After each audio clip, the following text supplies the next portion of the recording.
All right, we are live with episode 111. Yeah, so letting folks get in here so we could get this game going. I've got Ted, I've got Kyle so far.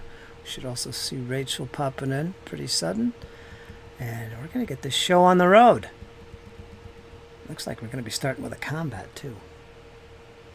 Anyway, what's going on, Kyle? How you doing today? Doing pretty good. Been kind of a busy day. Stepped away for a second, and the mail people decided they were going to drop off my hoplites out front. Oh, well, that's So exciting news. yeah, yeah, got a box of those. But yeah, I'm playing Eric and stuff. So yeah, Do you got him? Did you go out and grab yeah, the box? yeah, Awesome. We'll have right to here. tear into that. Absolutely. All right, you got something to paint with us in the paint along. I'll probably do one tomorrow on Monday or Tuesday. We'll see. Yeah, and then I finally convinced my sister to join me on Friday. So yeah, gonna have her painting with me Friday. Nice. Maybe you could But get yeah. maybe you can get her in a Discord chat with us. Maybe she get on Discord. That'd be cool. That's what I'm gonna try to do, but That'd be cool. she's never painted anything before, so It's it's okay. gonna be interesting. Same with you. Look how you got into it. Yep. All right. Well, you ready for tonight's excitement? We got a big battle up ahead. Yeah, golems aren't any fun, but we're gonna see what we can do about it and see if we can make some magic happen. Yeah. Okay. So you're all set. You start off with one hero point. We'll do snackles after the intermission once Rachel's here and everybody's here. We'll do the snackles thing. Okay? But for now, got Kyle and we've got Ted. How you doing, Ted? Hey guys, how we doing? Uh, it's been a week, but we're getting through it. Just keep going forward. Keep getting only gets better. You got to keep on going. Um, Not a whole lot to really talk about. I mean, Rue's ready to go. I missed the last time we engaged this contract. So I'm looking to see if being here will make a difference. See what Rue can do against this thing and his unpredictable nature. Yeah. We'll kind of see what happens. Yeah, we will see. He didn't fare too well last time. But, yeah, Rue's new to this little encounter, as is Eric. And Rachel's character. Only Sheppy has seen this beast, this creature before. Watch out for the knight! He might come! We'll see what happens. But he's going to be in shadow mode today. So, don't expect a whole lot from him. In the meantime, like I said, oh, gee, my voice is gone. Hold on.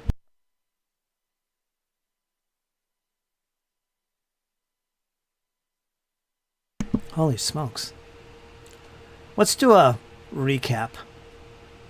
How about that? Who wants to do that recap for an extra hero point tonight?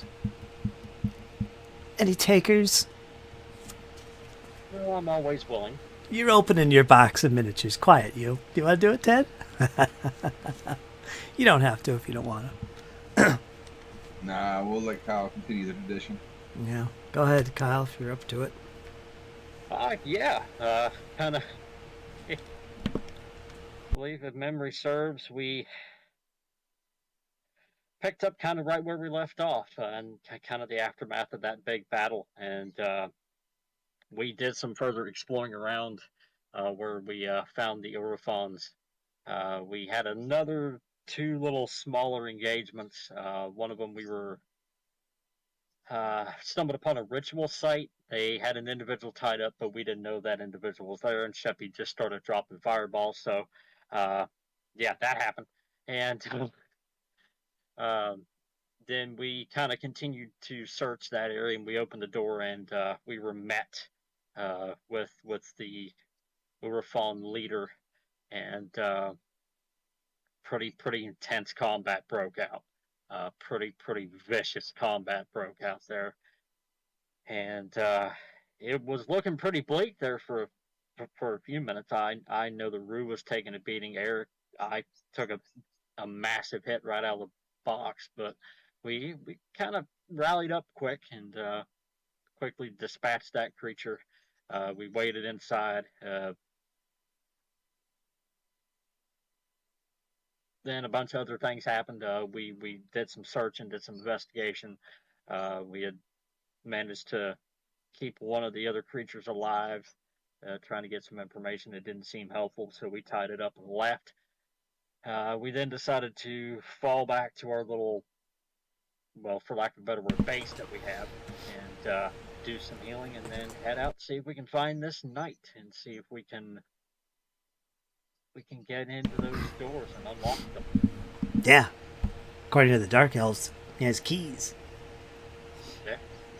So yeah, that's kind of what we did. We hopped in a boat, kind of at Sheppy's behest, and kind of arrived back here to a familiar scene to Sheppy, and kind of opened the door, and now we're staring at this colossal statue of a very unsettling, irate individual, and we're going to see just what's going to happen next. Okay. Sounds good to me. And again, after the intermission, we'll do our intro with Rachel and do our snackles. However, as you've entered this chamber that you've never set foot in before, except for Sheppy, suddenly you see to the southern end what looks like a large clay statue appear in the shape of some vile woman. She looks nasty. Could it be Belcora, the image of Belcora? Perhaps. But you stand there. The statue is motionless. You hear Sheppy in the background. Beware! It moves! It comes alive! We've seen it, I'm telling you! And all of a sudden, he pulls something out of his back like a big pile of something. And all across the floor you see these sticks that he's been gathering and collecting. Wait, I need to create a fire! Don't go near the thing! And he starts stacking them up.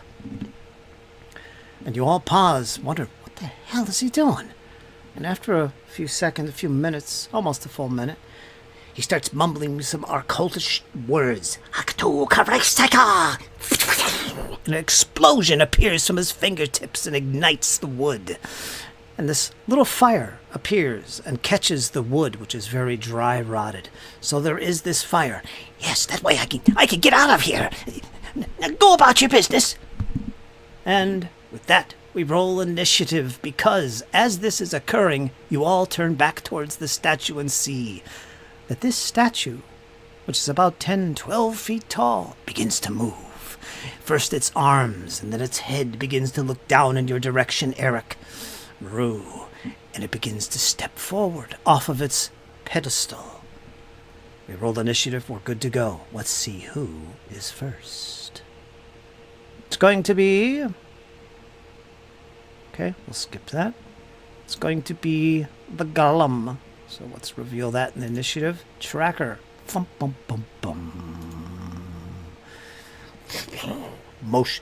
Not motionless, but it doesn't make a sound. It doesn't speak or anything like that. No groans. It just, the only sounds you hear is the moving of its clay legs and its arms as it begins to step forward. Let's see what its first action will be.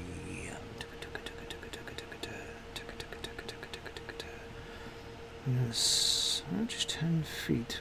5, 10. So it steps forward. Right in front of you. Give me a number between 1 and 6, Rue.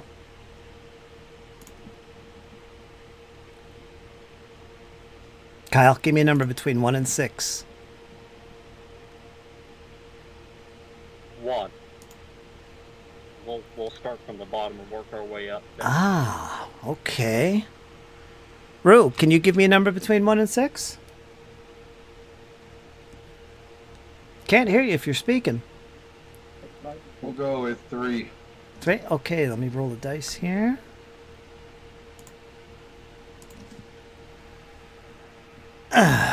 You are indeed the target of this attack.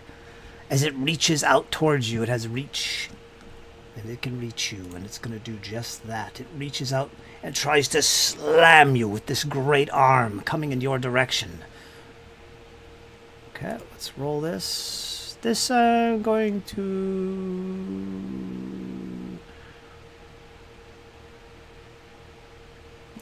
I'm gonna keep them blind for the first few rounds. Your characters never fought them, so I can keep some mystery here for at least a few rounds.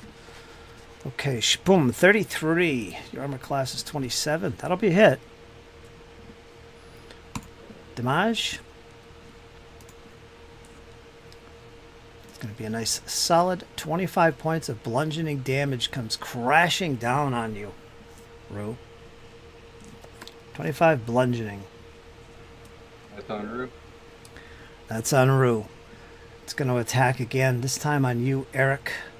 That will also trigger my wounded rage. Now, I will be raging. Okay, you got it. Sounds good to me. And let's see if he hits. If you want to use your reactive shield. 22. It does not hit you, Eric. And it's done. So we're gonna move on to the next up, which is Sheppy. And okay, blah blah blah blah. We're gonna go to Eric. Yeah, kind of seeing this thing kind of lurch forward. Eric's gonna kind of look to Rue and look to Laura. Spread out. I'll do what I can to keep its focus. And Eric will raise his shield. Take out game's pause. I'll take a 5-foot step, and then I will take cover. So you would literally see Eric kind of present himself like a moving target. And that's it for me.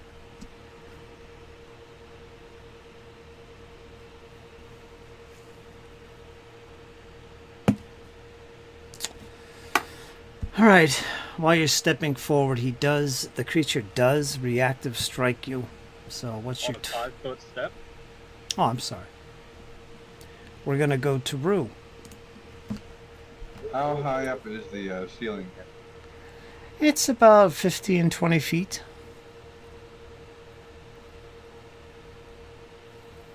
So Rue's going to climb 20 feet up for his first action. Okay.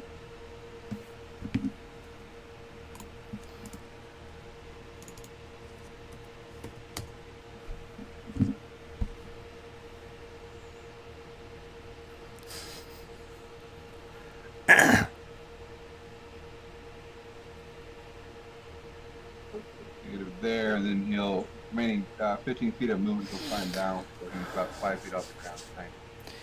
Let me see.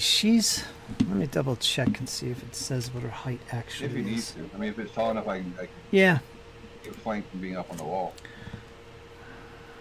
I'm imagining this creature is about 12, 15, somewhere in there. About 12 feet at least. So if you're 20 feet up, that's still a little bit out of your reach. You'd have to come down at least another 5 feet or so on the wall. Do you want? So yeah, he'll go 20 up, he'll move down, and then he'll come down to about 10 feet off the ground, so you can change that to plus 10 feet. Okay. And it should be able to flank. There you go. Flank, yes, unless he's immune to it, I don't think. I'll take a look. But yeah, off guard would apply in this case. You're both threatening with weapons on opposite sides. Let me take a double check.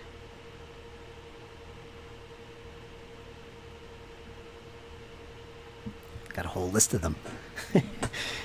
Nice. He's got the off guard. And that'll be it for Rue. All right, so you both jostle for position. We're going to go to Arik.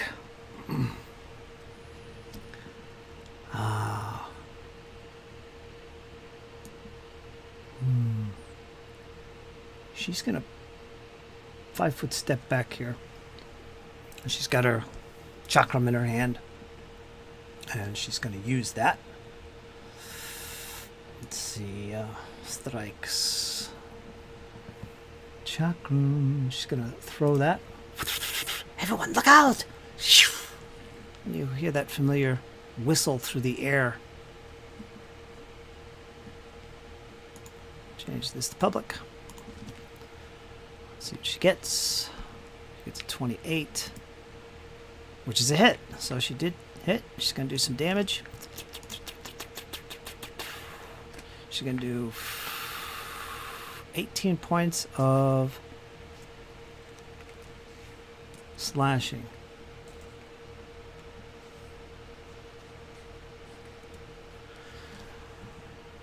But unfortunately, it kind of cuts through the clay, but it's not like flesh. You don't see bloods or innards of being struck. It's like a slice through the clay.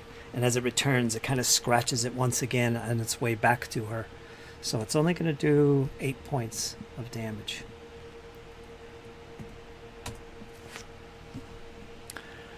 And,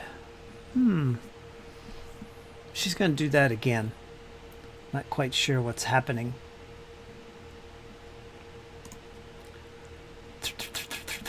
This will be your second attack. And she gets a 1. I'm not gonna use that hero point on that. So she misses with that one. It makes its return through the air. You all duck your head. Rue, you see it whipping around the back of this creature as it obviously misses it. You have to look out of the way and duck yourself as it almost cuts into you before it returns to her grasp once again. She pulls it out of the air. We're going to go to round 2.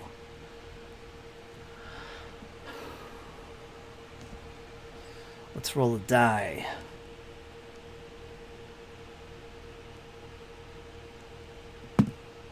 Oh, it's bad news for you. Suddenly, the door in the east begins to move ajar.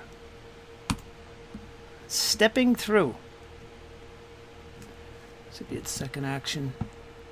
No, I'm going to be realistic with this. So, stepping into the room. You see this dude.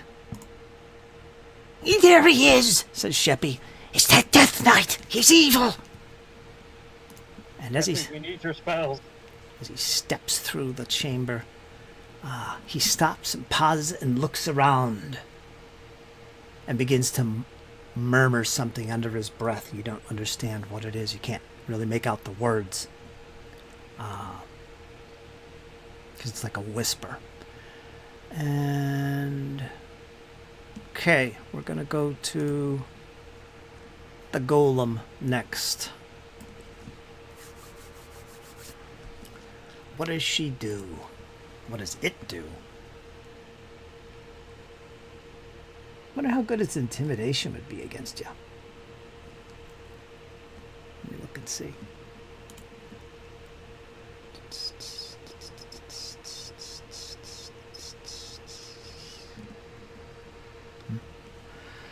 All right. Give me a number between 1 and 6, Rue. 2. Ah, it sees you as you're moving up the ceiling and coming down. Perhaps it was the noise you make as you were coming down. Stone began to fall to the pedestal. It sees you and it whips around to strike at you. This will be its first attack. Tries to catch you. And let's see, 40. Oof. That's gonna be a... It's going to be a critical hit. Is there anything you can do to prevent that? No, I'll take it. Okay, here it comes. You're going to take 58 points of bludgeoning damage.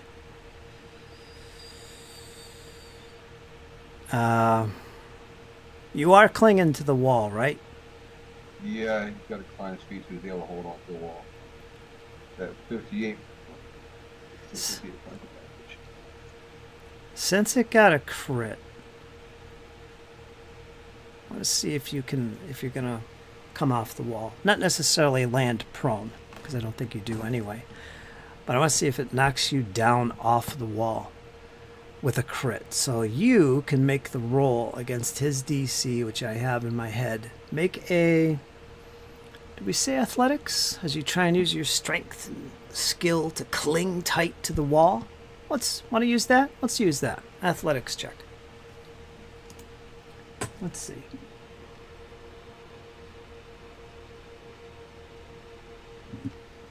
$24. So close. All right. So his blow knocks you down. You're not going to take any damage from this. Just the blow itself did the damage. And you do land on your feet, but you're no longer above. Doesn't change the situation really, but you're... Yeah, all works out. So you were knocked down from the wall. Let's see. And it's going to turn back towards you, Eric. So this will be its second attack. Again, a fist. It's going to do the fist pump. It's not called that. And he gets a 31. Boom. 32. Oof. It was a close one, but you fend off the blow with your sturdy shield.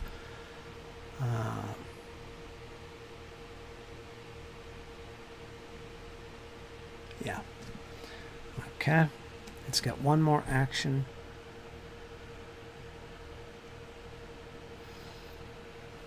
It's going to try and shove you, Eric. This will be against your massive fortitude. DC 29. And a success becomes a critical success? Not that that's going to... Well, it could. I don't know. Let's see what I want to do for your shove. That's against your athletics against fortitude DC, which you said was 26? 27? 29. 29. Solid, my friend. Solid. Let's see if its athletics is up to it. After it tries to hit you with its big maw, it tries to come around with the other hand and just push you back. Which it does. It gets a solid 37. So you're gonna... That's gonna be a success. You're gonna go back here 5 feet, and it's gonna follow up. It tries to push you out of the way, and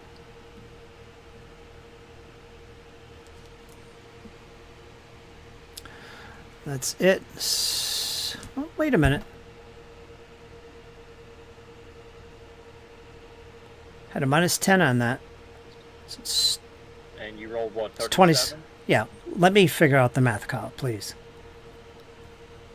And you're at 29. That is a failure. So you did not go back. Let me put you back where you were. I got the math, Kyle. There's one GM here. I know you're a GM, but just refrain.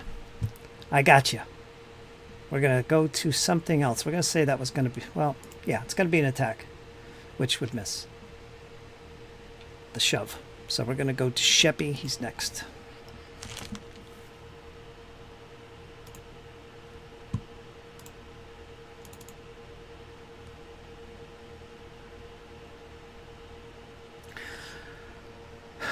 He briefly fought against this creature before. But I don't think he knows too much about it. He's going to try and learn a little bit more about this creature. And for that, he's going to need to roll... I'll let you roll this, Kyle. I'll let you make the roll for Sheppy. Okay. It's going to be Arcana or Crafting.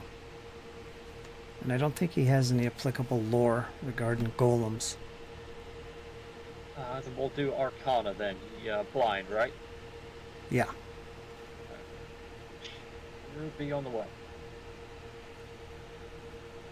Okay, so he's sitting there staring at it and he can't figure it out. He's not sure what about this golem might be its weakness or its strengths. He hasn't read much about them.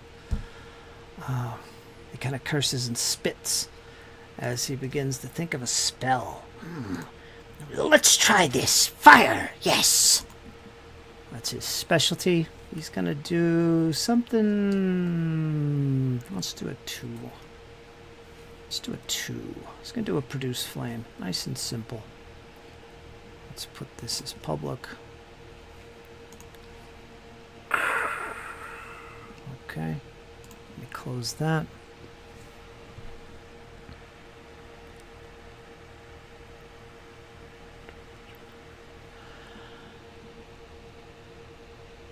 Okay, so what? You read that for me.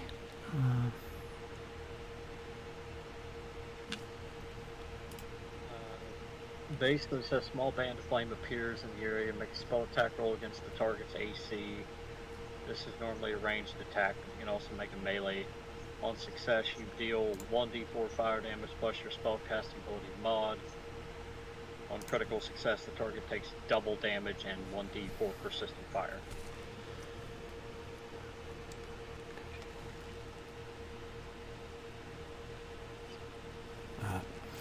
So what's going to happen here is he shoots the spell. Thum, 2 actions are wasted essentially because the fire it has no effect on the creature. And again, Sheppy curses. There is something I have to go back here. I forgot to do something. This is for you, Rue. You were struck by this creature. For some reason, I forgot to do this, but you got to make a fortitude save. 1 fortitude save from the hit from this creature.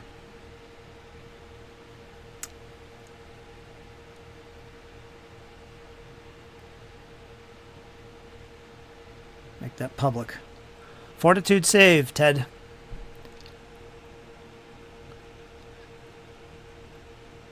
$35. Okay. That's going to be a success. Be exceptional. Oh yeah, you got critical success? Let me see, where was I? Go back up here. Okay.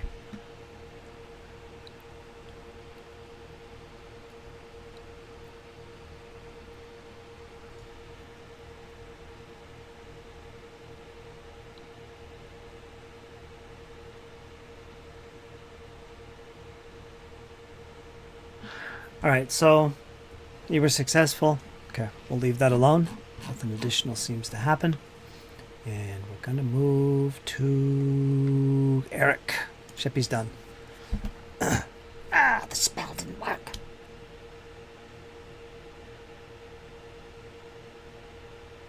Yeah, you would see Eric kind of noticing the knight's appearance. He would call that out to Rue. Mind your footing, Rue. There's one on the other side. Gonna try to see if we can lay the smack down on the big guy.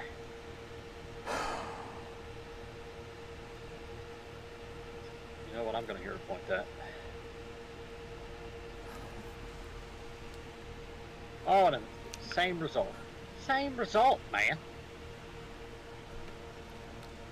So yeah, with seeing the blade kind of graze across the clay, Eric kind of sighs much in frustration about it, where he once again raises his shield and tucks back around behind it. So that's it for me. Okay. It's up to you, Rue.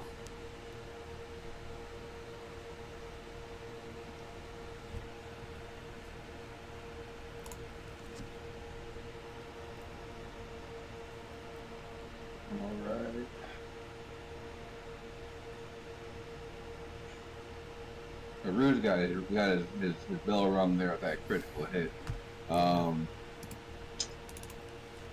we're gonna focus on the game plan, try and take the big one down. Rue's essentially just gonna unleash on this thing with his scimitar.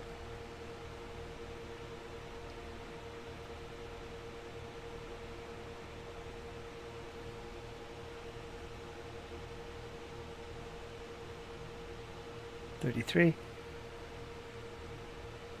It's gonna be a hit. It is slashing damage.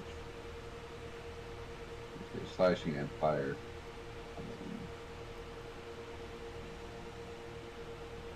Okay, 1 second here. 12 slashing, 6 fire.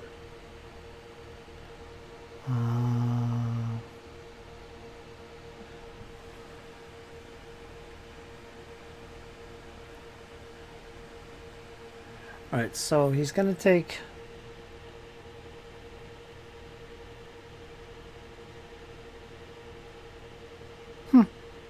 That's interesting.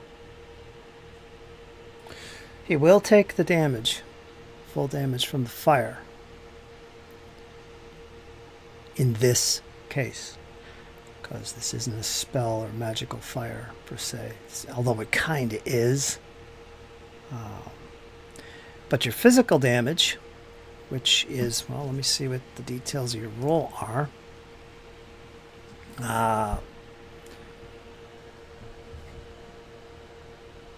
Well, the +6, so it's always 6 for the fire. So the rest of it, 12.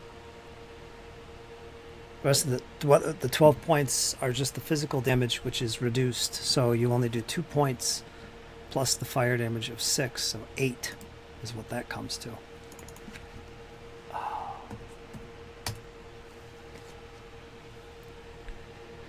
Let me double check it real quick while you guys talk strategy before you do the next one. You can. Hero point that next roll anyway. All right, go for it.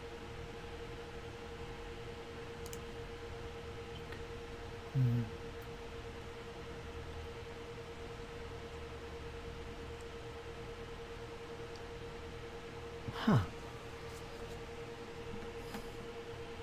We'll miss on the third hit. Lucky. So he'll get the first hit off and miss on the next 2 swings. Or at least not hit it hard enough to do anything to it. What do you think, Root?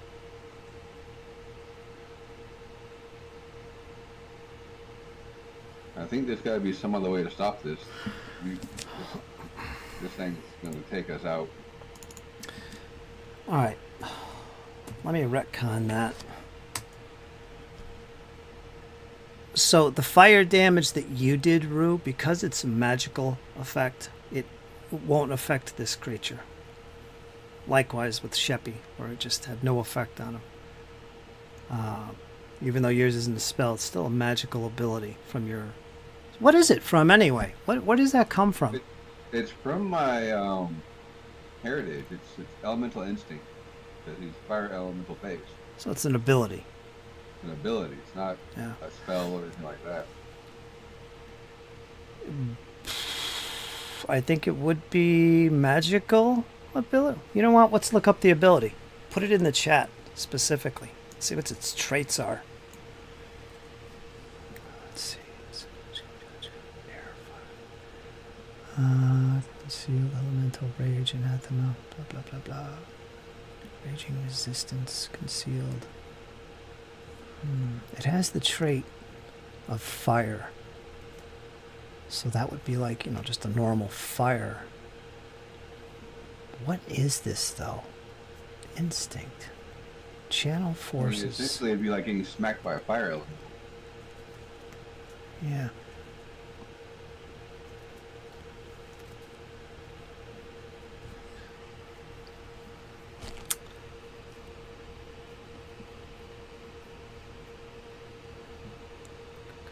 Sneak, raging, increase in charge, kineticist, specialization ability.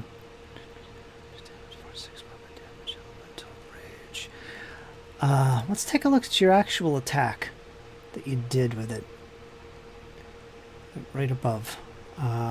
Result, critical miss, attack, forceful, magical, and sweep. Well, it's magical for a bunch of different reasons. It's a magical sword to begin with. It's really not telling us much about the fire side of your damage here. It's just giving you that 6 points, which is what you get from your elemental side. It's...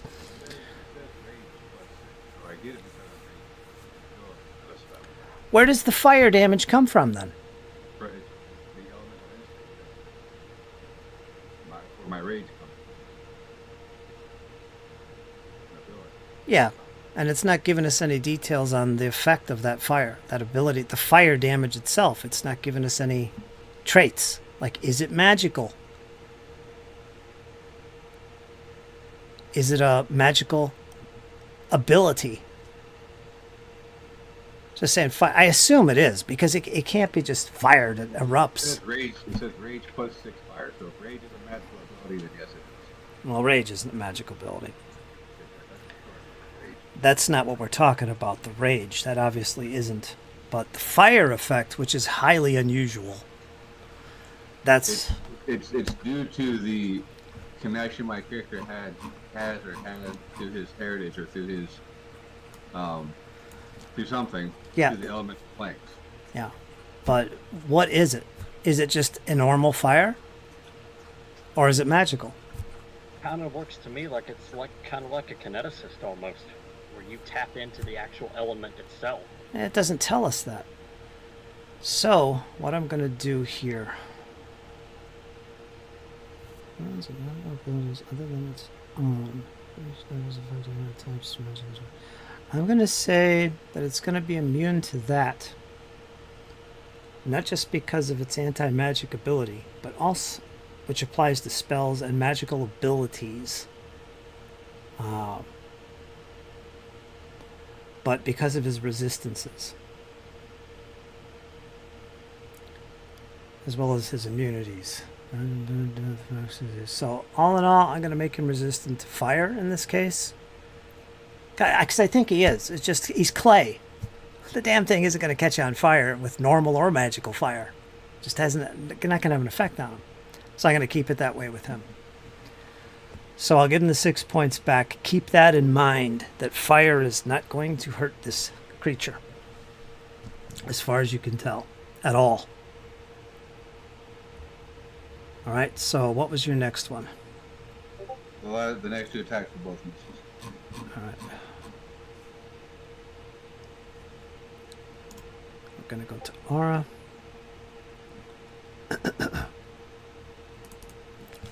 Fire is useless. That kind of puts Sheppy in a bad position. Because if it's not affected by magical fire, why the hell would it be affected by normal fire? I mean, the way I always looked at it would be, what happens if it gets smacked by a fire element? It's not going to take any damage because it's a fire element. Well, his ability might actually say what it is because it's an elemental. I'm thinking like, a dragon's breath. That's obvious, not magical, I don't think.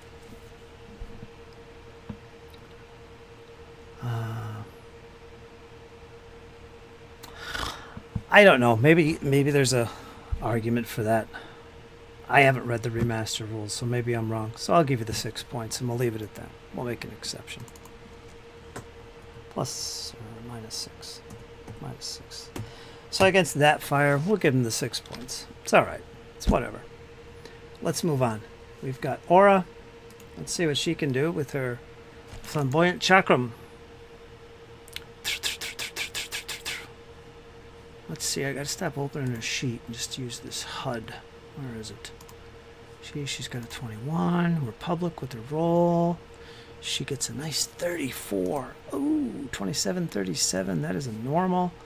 Damage is going to be reduced by 10 because of its resistance to physical damage. Which I think fire damage is considered energy damage. It doesn't have the magic trait unless it's from a spell or a magical item type of thing or a magical ability. So it just has the energy thing. But for some reason, when you roll your damage and include the fire, it's not including the energy trait with the fire damage. I guess it's too much for Foundry to handle. If there still is an energy trait. See, acid and fire.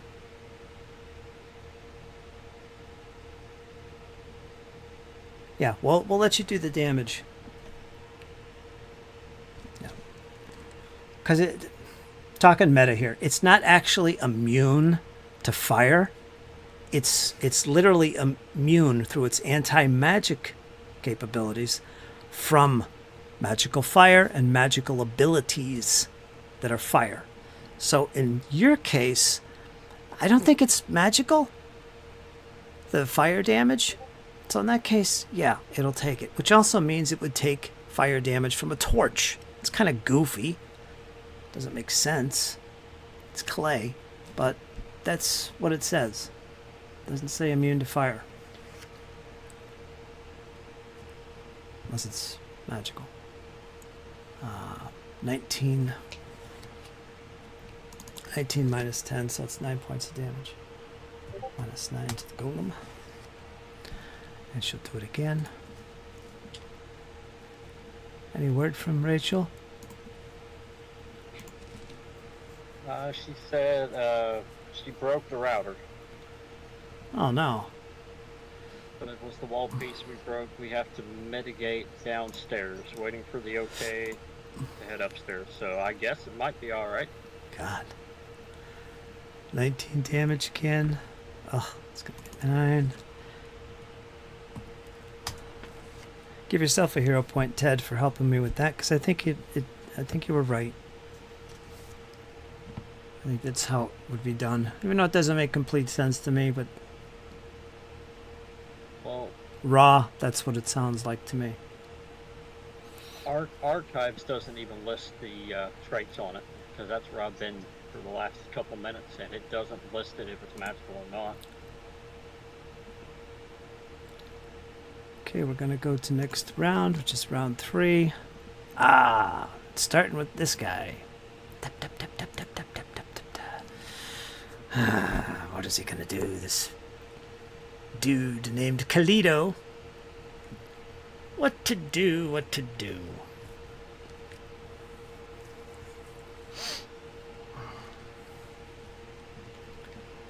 He's gonna move over to you, Eric. Let's see, does he have reach? Give you a good once over.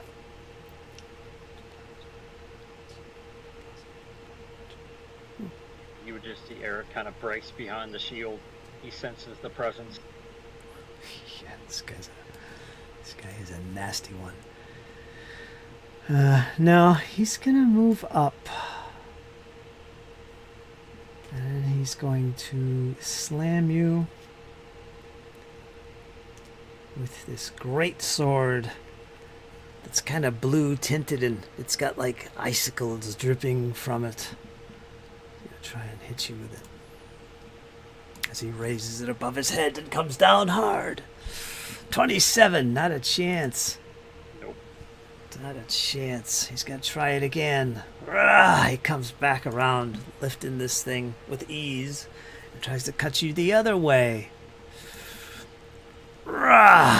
Crash into you. No problem. You got this. Yeah, you would just see Eric kind of back the great sword away.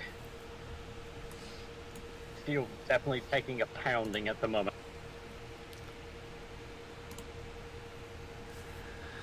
Back to the golem. Give me a number between 1 and 6, Kyle. Well, we said 1 earlier. Let's go 3. It's gonna focus its attention on Rue. Rue. He's gonna get another slap down. I'm sorry, Rue. I just went bottom up, and normally I start from 6 and work my way down.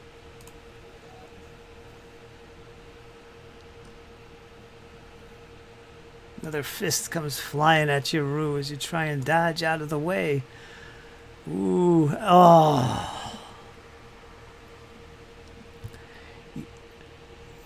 You are slammed hard. Well, first of all, make your fortitude save. Let's get that out of the way. DC 29. Probably shouldn't reveal all that information in there. But yeah, 27. It's a failure. I don't think you could change that. You are cursed. Again, you shouldn't see this information. But now that you see the information, you can go ahead and make some notes what it represents. A creature hit by the clay golem's fist must succeed at a DC 29 fortitude save or be cursed until healed to its maximum hit points. All right? The cursed creature cannot regain hit points except via magic. And anyone casting a spell, specifically a spell, not a potion, to heal the creature must succeed at a DC 29 counteract check first, or the healing has no effect. Yeah, that's a little too much information for you, but make a note of that. So from this point on, you can only be healed by magic. That's it. And the curse won't go away until you're at your maximum hit points again. Okay, so this remains until you're maxed at your hit points. And anyone that uses a spell on you to heal has to make a counteract DC 29 to be able to even heal you. Okay. 44. Now that was the hit. I didn't roll it. Let's roll the damage now. 52 bludgeoning.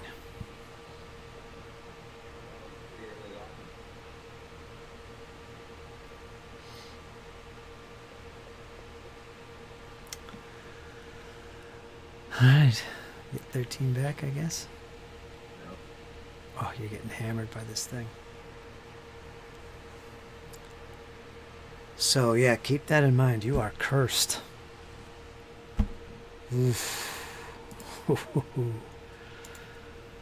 Alright, this creature, I believe... Let's see, that was its first attack. Turning back towards you, Eric. It's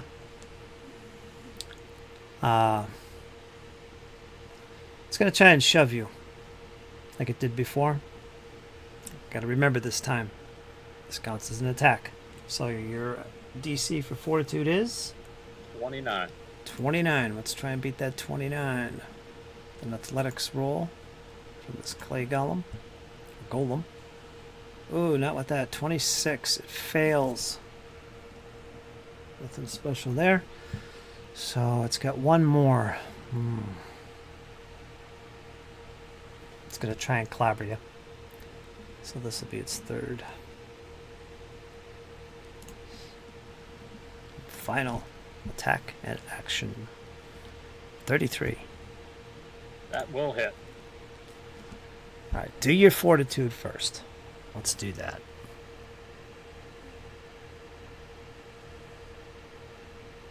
$37. Okay, so you're good. You're good. You don't have to worry about that nasty curse. Damage.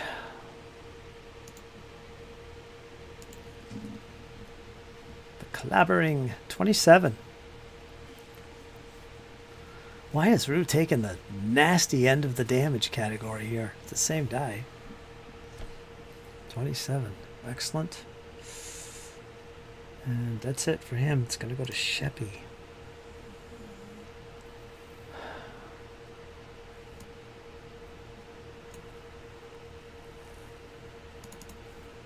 Things are not looking good, guys. I think he'll catch on now.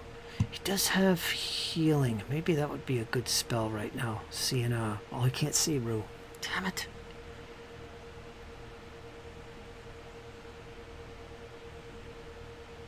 He's going to try Electric Arc. Not even sure what the traits are of that. We'll see if it has any effect.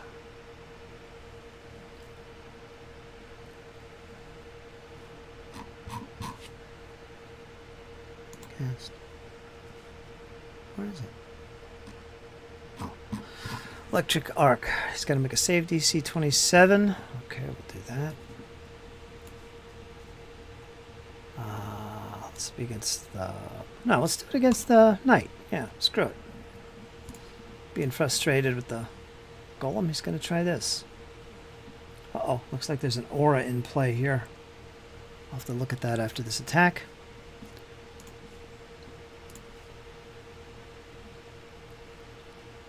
So yeah, it's going to be a failure on his part. Let me double check here, make sure he can do this.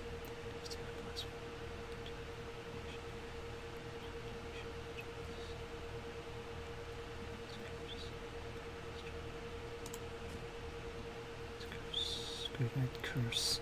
When a creature in the aura uses a positive spell or ability, the Grave Knight automatically attempts to counteract it. Damn it. Let's see. Sheppy, Electric Arc, it's primal. Electricity, cantrip, doesn't qualify. So, yes, this does get through. Don't have to worry about the sacrilegious aura kicking into gear. He failed, so it's going to be some damage. Level 5. Let's roll the damage. Lightning shoots through the air, it crackles. You can feel the hair on your arms and neck begin to stand up, Eric. 15 points, that's it. Alright. 15 points. That is... Let me check his immunities. No, he's going to take that. He's going to take it. He begins to smolder as his armor heats up. And that was 2 actions for Sheppy. And he did the other one. Alright, so he's done. We're going to go to Eric. Bum, bum, bum, bum. Yeah, Eric's going to kind of look to Sheppy. And he's going to kind of shout out, "Get back up. We need help here." Gonna square up with this knight. Okay.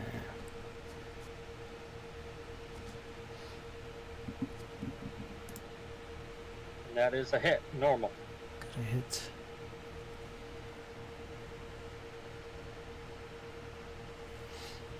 That'll be 17 points of slashing damage.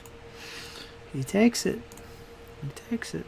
As you would see Eric kind of positioned to where he could block both the attacks from the golem and the knight. As he once again tucks behind his shield, taking cover, kind of glancing back over to Sheppy. Things are looking a lot dire here. How you doing, Miss Rachel? What's up? Hello, I'm back up and running. Welcome back. I missed you. Rue, you're up next. Then we're going to get to Rachel. Go ahead, Rue. Alright, we're just not doing so well here, but being in the midst of his rage, ain't nothing stopping him. Target is still this golem that's been giving him a beating.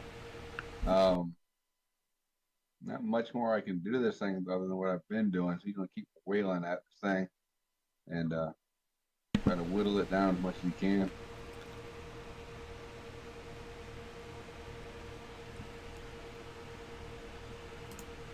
There you go. Yeah, baby. Now we're getting somewhere. Now you got it. 44. So that's going to be 12, 5, and 32 slashing. So yeah, we'll give you the 12. And As well as some other effects here if they apply. so that's 32 physical damage, which is reduced by 10. So 22 plus the 12. What'd I say, 22? 22 plus the 12. 2 plus 12. So 34 points of damage, actually. So it's actually minus 10. If it can be affected, it's also a clumsy 1, enfeebled 1, and off guard. Still. 34. Whoops. Minus 34. Okay, and then the effects here. Let me check.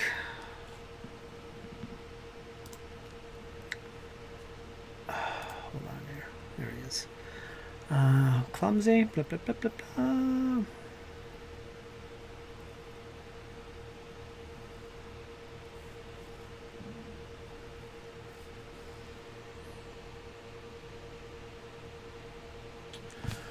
Okay, So yes, it will be affected by that. It's going to be a little bit clumsy. It begins to rock back and forth. I guess enfeebled. Rue lets out a roar of frustration as he continues to wail on this thing.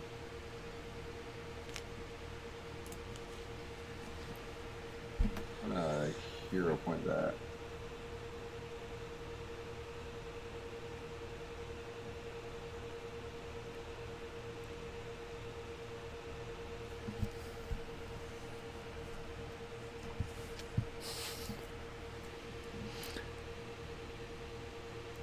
That'll be 6 fire and 14 slashing, so total of 10 damage. 10, exactly. Minus 10, including the resistances. Except the fire. Okay. You've got it injured. You can sense it, but you're near death. Yep, but then he'll miss on that last hit. And who's targeting here? Why is that targeted there? Is that me targeting you? What is that? I think so. Same color as your Yeah. thing. Let me see. Select targets. Get rid of that. There. And Rue, are you done? Folks, get ready. We have a new player, and we all know who that is. That's Rachel. She slides into the game. What's going on, Rachel? How is everything? Got it all set up? Yeah, we just have to migrate the router to the non-broken wall piece. It might be some time till we get that repaired, but Uh-oh. it's alright, that's why we had 2 installed. There you go. Come in handy. So, in a nutshell, we're at round 3. Aura has basically seeing this golem she's never seen before. Her character hasn't experienced these dudes they're fighting. She's kind of fallen back into the corner, and she's been just using that chakram. Now, from attacking the golem, doesn't seem to be as effective. This creature's subtracting minus 10 from your physical damage. That you know. Even fire from Sheppy was very resistant, but Rue's having some success with his his type of fire. Eric is holding his own. Eric is holding his own. He's doing pretty good. The knight entered the fray, so he's kind of new to everybody as well. You're just learning about him, and Rue is in the back there getting his ass kicked. Pardon the French. So what do you do? Oh boy.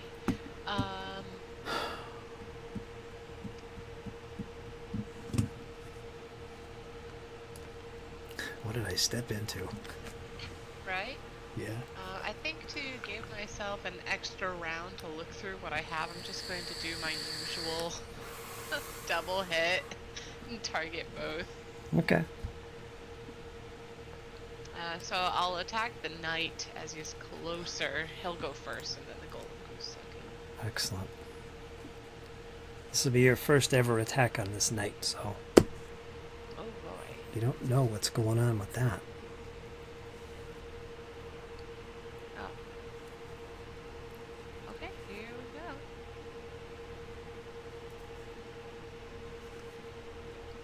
What's a 37 look like? Against the knight, that is going to be a hit. Alright. Normal hit. That one is 11 slashing. He takes it all. Ah! Curse you, he says in common. And then the golem. 86 is a hit. Critical hit, sorry. Ooh. Alright, let's roll that. 20. Cross the fingers. Oh, pretty low roll. But it's 20 plus if it takes persistent bleed damage. It also has that. Right, it's immune to the bleed damage. Mm-hmm. So it just takes the... So then it just takes the 20. Unless So yours is plus 2. Oh, 1d6 plus 2. So that's a separate roll. Where is that roll? Yeah. 2d6. I think it's accounting that it will roll later. Ah. Because if you click it open, it only has the D8. Alright. So it's a total of 20. And that's just slashing damage, so that is minus 10. So 10 points of damage. Golly. Minus 10. I catch my chakra. And we haven't tried opening these doors, have we? What madness could lie beyond them? Perhaps worse than our own. I'm not quite the right person for any kind of intimidation, so I don't even think I'll give that a try. I just have this one final action left. I will just attempt, just for the heck of it, since my last turn, has anybody successfully made an attack and done damage on the knight? I have, yes. Okay, so I'll do United Assault. It will just give me a +1 to the damage. That's about it. Alright, and that's of course if I hit. That's got flourish in it.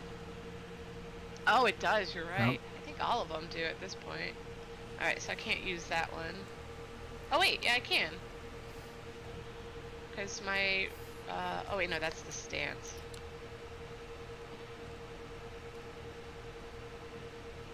Rebounding toss has flourish. You use that. Alright, then, yeah, that one was the one that had flourish. I was clicked on a different one, too many different actions. All very limited.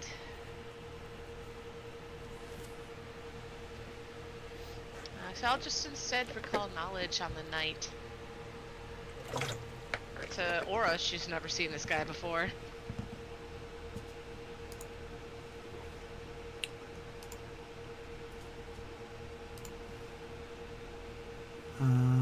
Make a religion or a lore check. If you have something particular to unholy What? knights. I don't think he's a tanner, so No. a religion it is. I sent that over. Never seen this thing in your life. It's some kind of knight. Nothing. Actually, it's critical failure. I think he's a friend of ours. Maybe we shouldn't attack him. He looks elven. Cousin Vinny, it's you. Nothing. All right, we're going to go to round 4. Let Rachel catch up on this. I think her next move. We're going to go to round 4. The top of that is Kalido, the knight. So he's up first.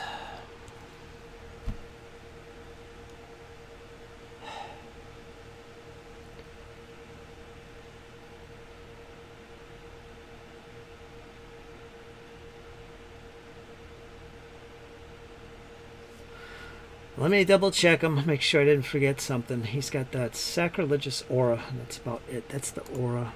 That doesn't apply. The spells are being cast. Yeah, okay. What else? He's going to try and strike you, Eric.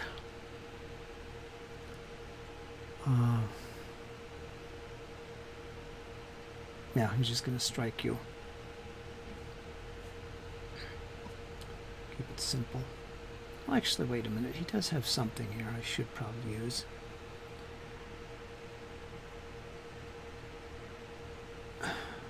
While he's here, he's going to try and lay into Eric here, but not with his sword this time. So he hit you, tried to hit you twice before. But he pulls back, and his one hand, his left hand, reaches out towards you as if he's thrusting something at you. This is going to be a devastating blast. It's not a spell. It's an ability. And probably not the wisest way to do it, but when it comes from him, it just comes out in like an arc. So imagine this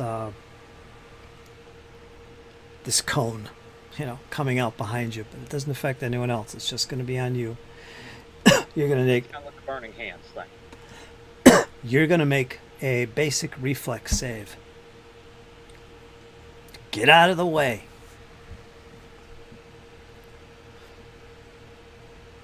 Oh, he gets a natural 20. So you definitely get out of the way. So you'll take no damage from this. And what you see is this cold energy just come thrusting out towards you. Remember I said how his sword was like covered in icicles and stuff? This is kind of like a cold blast coming at you. So you endured that. No problem at all. Easily dodge out of the way. It doesn't affect anyone else. So he's got one more action left. And that's when he's going to whip around with one hand at the last second. His left hand grabs the pommel and he tries to come down upon you with a series of strikes overhead. And that'll count as his second attack. Huh? I don't know if that counted as an attack.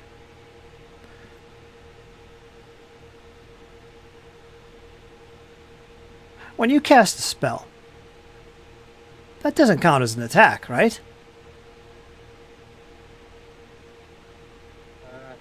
I don't think it does. Well, some spells require a spell attack roll. Does it? Yeah, like Produced Flame has the attack trait. Does it? Yeah. That's what I needed to know. This doesn't have that trait. His Devastating Blast? I was looking at this before. There's no attack trait. It's not a spell. It's essentially a magical ability he can do. Once every so many rounds. But it doesn't say attack. So, rules as written. I'm just going to play it that way. So this will be his first attack. This strike with the melee sword. Let's do that. I don't know if it's Foundry or if it's the rulebook that should fix that. I don't know. If it is broken, I don't know. 30. Miss. Miss. He cannot strike you. Alright, we're going to go to the golem. We're surrounded. She's going to focus on you, Eric.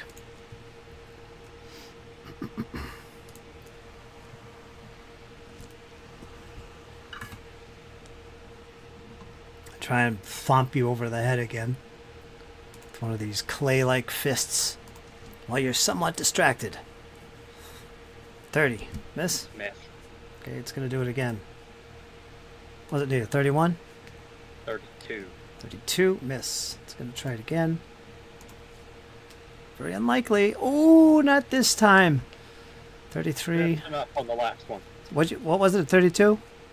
Yep, 32. So it's a success and then made into a critical. Alright, so critical. And we'll do your save here. Well, you know what? Do your save now. The curse. 30. Good. You don't have to worry about it. Damage. Thump. 58 bludgeoning comes crashing down on your shoulders while you are somewhat distracted. And she's done. Gonna go to Sheppy. He's next. Oh, by the way, Sheppy built a little fire of sticks, and right when the combat was starting, he just lit it with some fire. So we can make good my escape. I've encountered this creature before. You're all crazy. And let's see, what did he do before? Electric arc.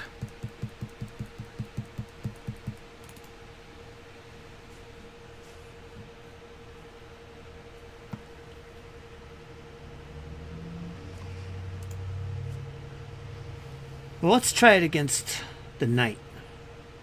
You might have more success with fire.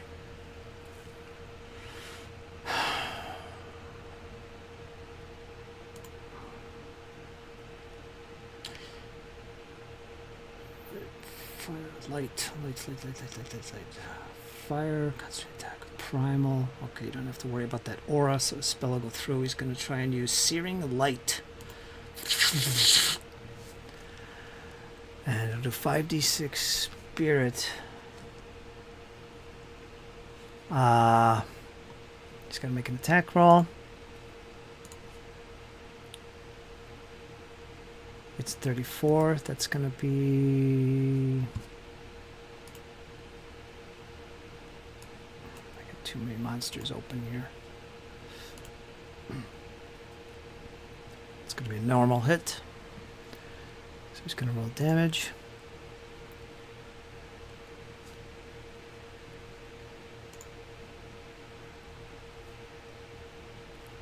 Okay, let's hold on to that.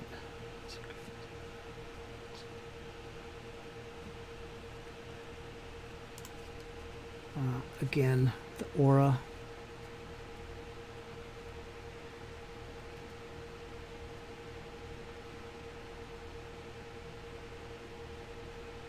Wait a minute.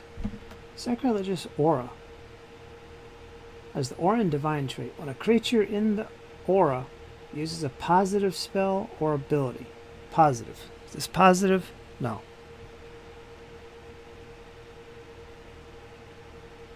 Alright, so that doesn't kick in. Alright, it's 20 points of fire. Now this is magical. Well, this isn't the golem. Blah, blah, blah, blah, blah, blah. He's not immune to it, so he's going to take the full damage here. So, ha ha ha. Sheppy cackles as this thing reacts fully to 20 points of damage on this knight. I'll focus on the knight. You take care of that clay creature. And let's see, how many... I think that was 2 actions. That was 2 actions. He's got 1 more.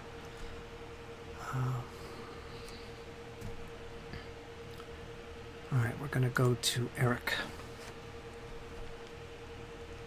Yeah. Kind of hearing Sheppy. Kind of seeing, he's kind of focusing on the knight. Eric will once again turn back to the clay golem. Kind of swinging the falcata out that way. See if he can make some business happen. Oh yeah, baby. Yeah, Oh, it's about to yeah. get stupid now. That's a critical hit, ladies and gentlemen. Piss poor damage, but critical hit. So 36 points slashing damage. Okay, it's already off guard. 36... It's just slashing. Yes, sir. So, 26. 26 damage. And if it wasn't already off guard, it is now. Minus 26. Oh, it's off guard. And... Yep, and Eric's going to kind of keep doing the same old. Kind of keep that shield up and keep behind it. Okay, Rue, you're up. Looking pretty battered. We're just going to keep hacking this thing. He's focusing his attacks, though, on the, basically what would be the knees of the thing, trying to see if he can't crumble it, maybe make it fall or trip or something if he can smash through it. But he's focusing all his attacks on the knees and the lower leg. Do you want to try and trip it? Not yet. Okay. Do some more damage to this thing first. 28 is hit. Normal.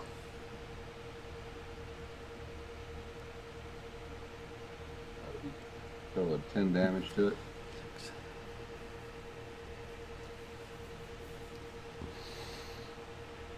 Yep, 10 damage total. Right. Miss.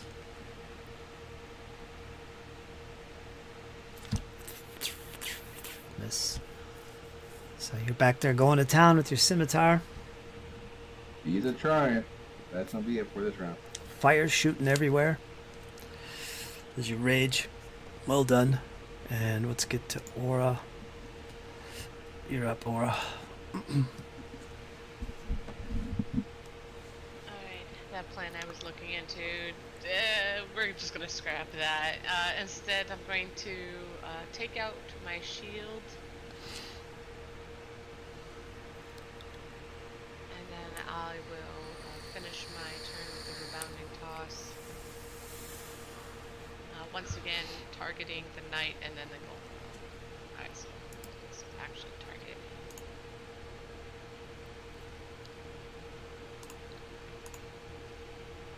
Nice.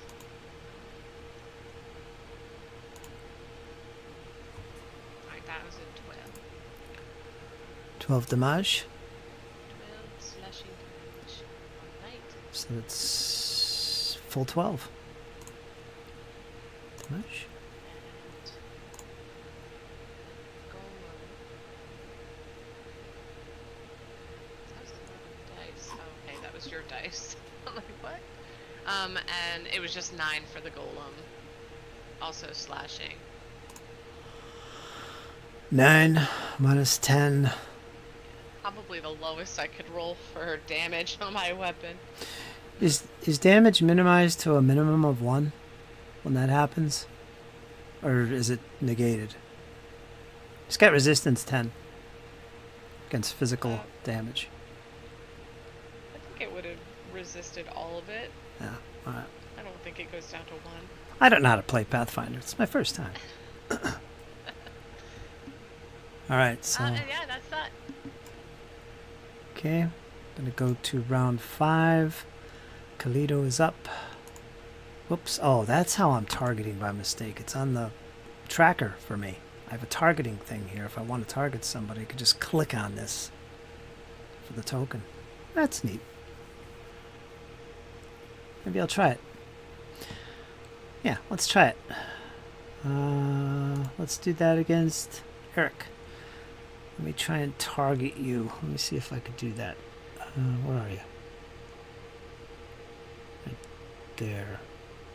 Tink. There. And I'll make my attack with his big sword. Let's see if it does target you. It did. And it's a miss by 6. He sees you're quite stable, and it's probably not too smart to try and knock you over behind that shield. He's going to continue to clobber you with this thing. Let's do it again.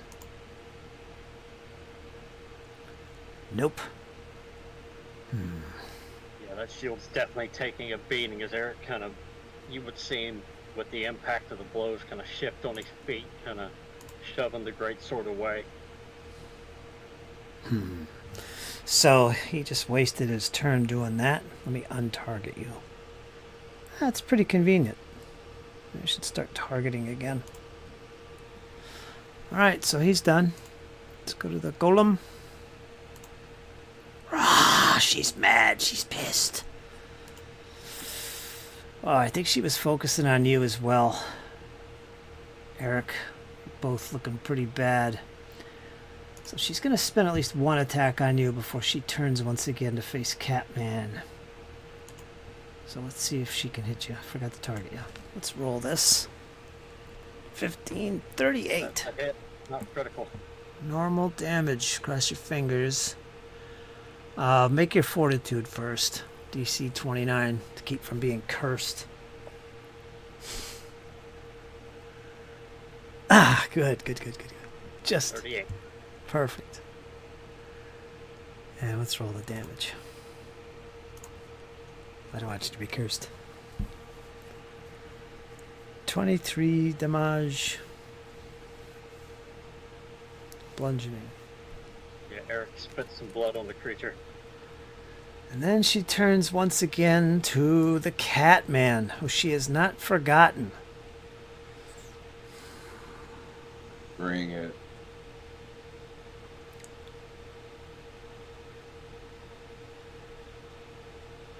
Let's see.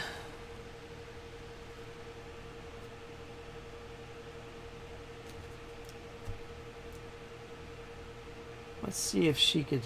As she whips around, she comes down low with her fist towards your legs. Let's see if the Catman can avoid this. You might be able to. It's a reflex DC. What is it? What's your reflex DC, Catman? My reflex DC would be 25. All right, she has to beat a 25 as she tries to trip you. 40. So that's a critical success, I believe. Right? So that's going to be the target falls and lands prone and takes 1d6 bludgeoning. Unless you have something special to prevent that. Here comes the bludgeoning. 2 points of bludgeoning.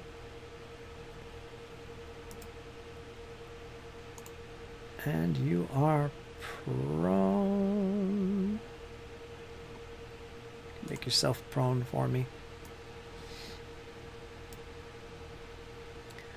And her final attack, which is her third, is going to be just a normal clobbering with the fist. There you go.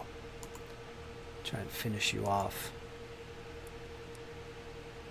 27. That'll hit. Just hit. So you're taken down on your back, and she comes back up, and she's coming right down on your chest. Roll some normal damage. Boom. 19. Wait, is that right? Slashing? That's not right. Looks like you rolled for the knight. Yeah, how many rolls did I make there for the knight? 2 of them.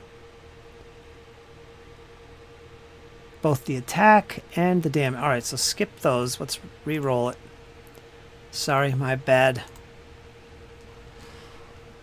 Why did that happen? Here.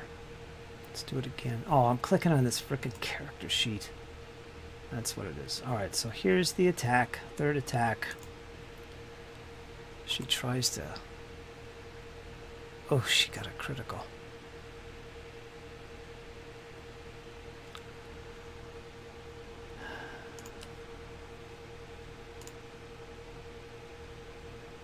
$44.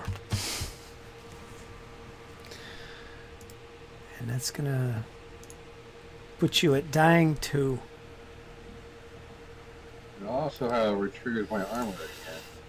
Yeah. Let me see. Dying 2.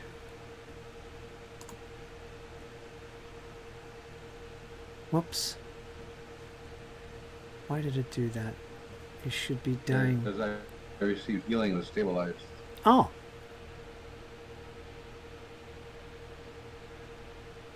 Instantly stabilize, huh? Yeah, the armor triggered a healing spell. Oh, nice. Well, that didn't stabilize you. That puts you back up at. You're up and at him. You're not. Yeah. Back. But you are wounded 1, which is what you're at. Let me double check. Drain 2. You are prone. You're wounded 1. Off guard. And raging. So yeah, your armor really saved you there. Nice. Saved you from death. When it's done, we're going to go to Sheppy. Oh. Let's see, he's going to do some fire on that knight again. He grows weak. I'll finish him off. Take this, you nasty knight. Ugh.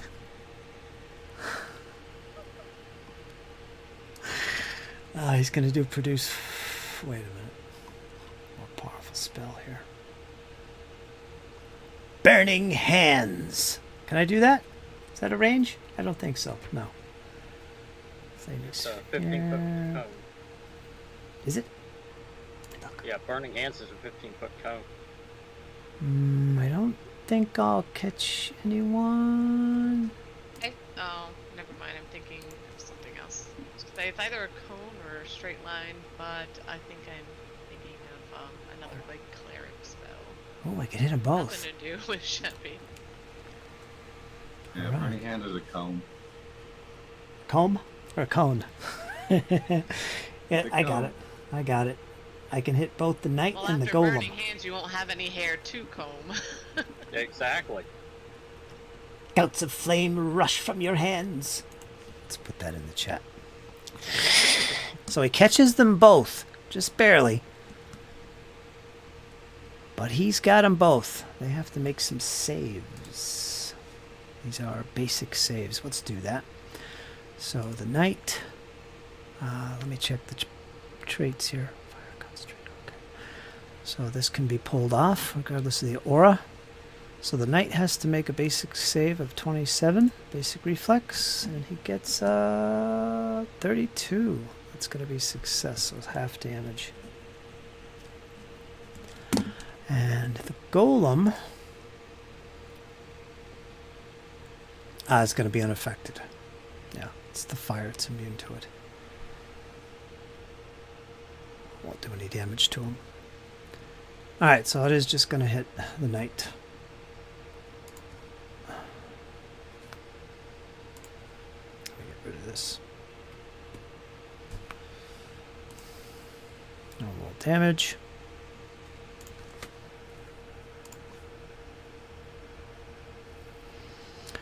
$37 points.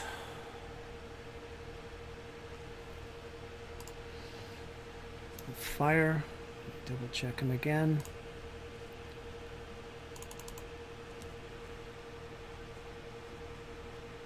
Oh, he takes the full fire.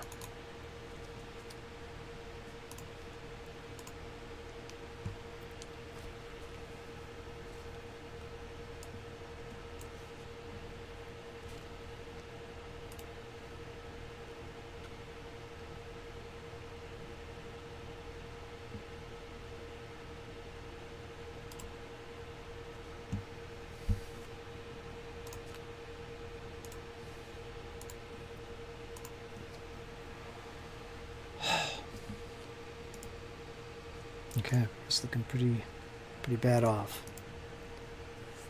All right. He's done. We're going to move on to Sir Eric. Yeah, Eric's gonna spit some more blood, and he's gonna kind of look slightly wobbly in the knees, and he's gonna look and see Rue in kind of a bad shape. Kind of calls out, "I'm gonna need some help here." Gonna once again focus on the golem. Something's gotta give here.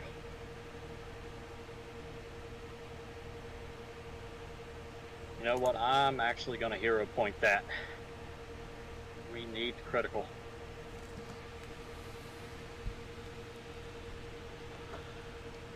Well, miss on that one then. Never mind. We're gonna raise shield and take cover then.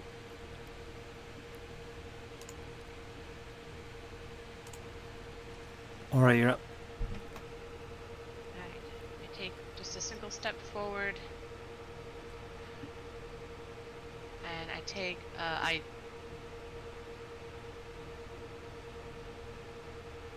will strike. Just a normal.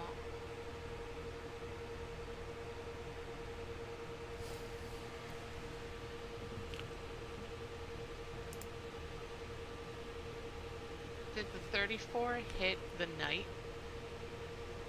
Yeah, that's him. Okay. 'Cause I didn't see my target, but it said hit, so I didn't know. Kalido. Alright. Kalido, that's the knight. Kalido. Alright, then 13 slashing. And then I raise my shield. Okay.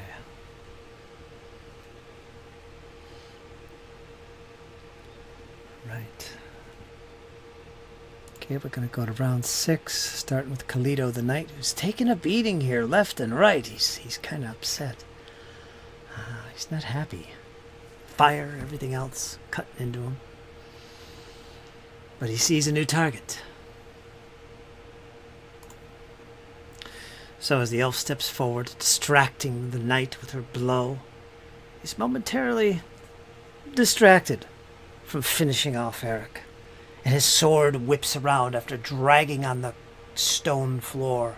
And it waves over his head, and he tries to catch you between your shoulder and neck. Prepare yourself, elf. Grim tidings from this frost blade.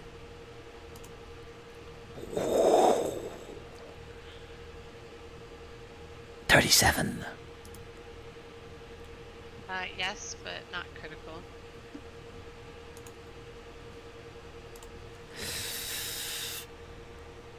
$26 slashing cold damage. Shivers down your spine. Cut into your neck. Ah! And as he's whipping around for another go, he's going to try and trip you. What is your reflex DC? 28.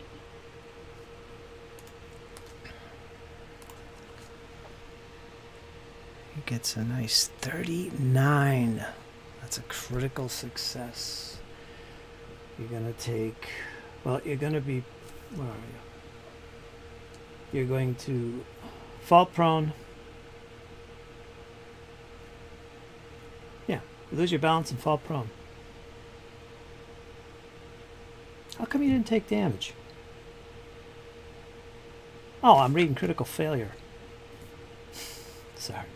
Critical success. You fall prone and take 1d6 bludgeoning. So let me roll the d6. So 2 points of bludgeoning and you're prone. And then his final blow, he raises the sword over his head, pointing towards your chest. He's going to try and thrust it down on top of you. Technically, this would be piercing damage, wouldn't it? Let's see if he can hit. Third and final strike.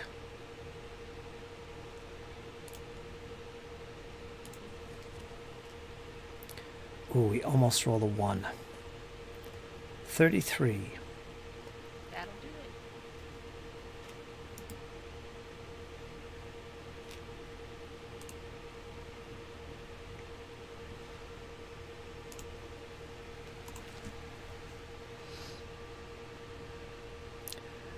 it. $31 cold and slashing damage. And he begins to laugh, and you hear it echo through the chamber. Ha ha ha ha ha ha! Rue, you're up. We will take a first action stand up. And he's going to attempt to trip this thing. He's going to try and take its leg out from underneath it and see if he can't bring it down to his level.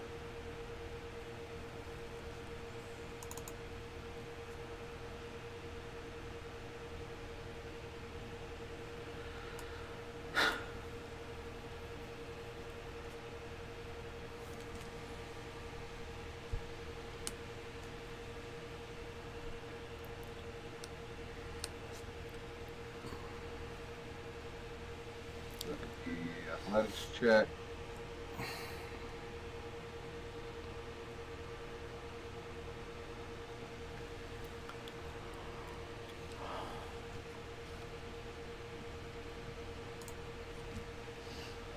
That's 31 to try to trip it. Okay. What was it, reflex? DC? Yeah. You need a 25. So I take its feet with its leg out from underneath it. Mm-hmm. So it begins to topple. And its one leg gives out. And it just lands on its right side. Oh, it's going to be Make it prone. And Rue's going to take a page out of its book and follow through with an attack from the cemetery as it's falling. So slam down out the center. There you go. Oh! And I can't hear a pointer, so that's that. Okay. Good try. But it is prone and outflanked and everything else. Got this big melee in the middle of the room. People landed on their backs. It's time for the golem. I see it bounced you up because you died momentarily, then your armor saved you.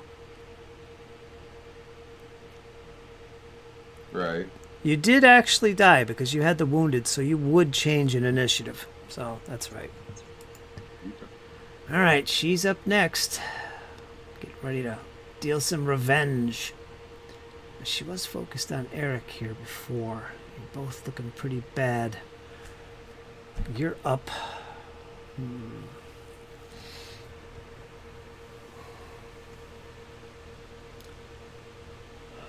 Really wanted to shove you back, Eric, but you're a tough nut. She's just gonna clobber you, Eric. Gonna focus on you once again before turning her attention back on the Catman. So here comes a fist. She don't like being surrounded. That is a miss.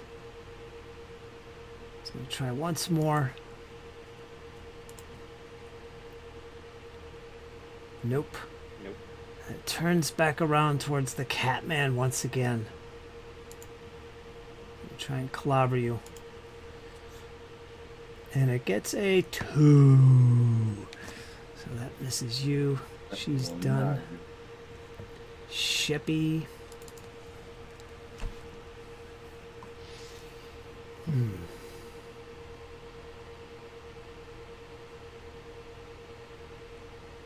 That wouldn't be useful.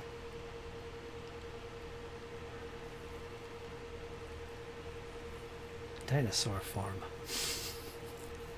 I'll let him do that.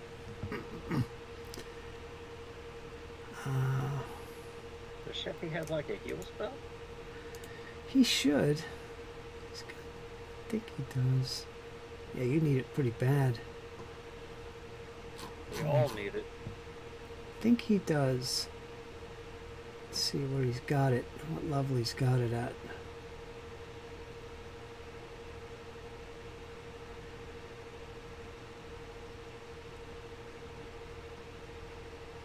He's got it low level. He's got 1 heal spell. Yep, he's got 1. So he could spend all 3, but that probably wouldn't be wise. Or would it? That's got. Does that have positive in it? Let me put it in the chat.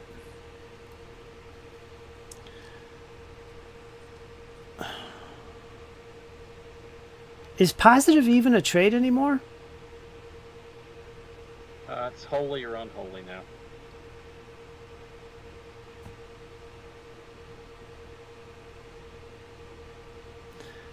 So that resistance then that this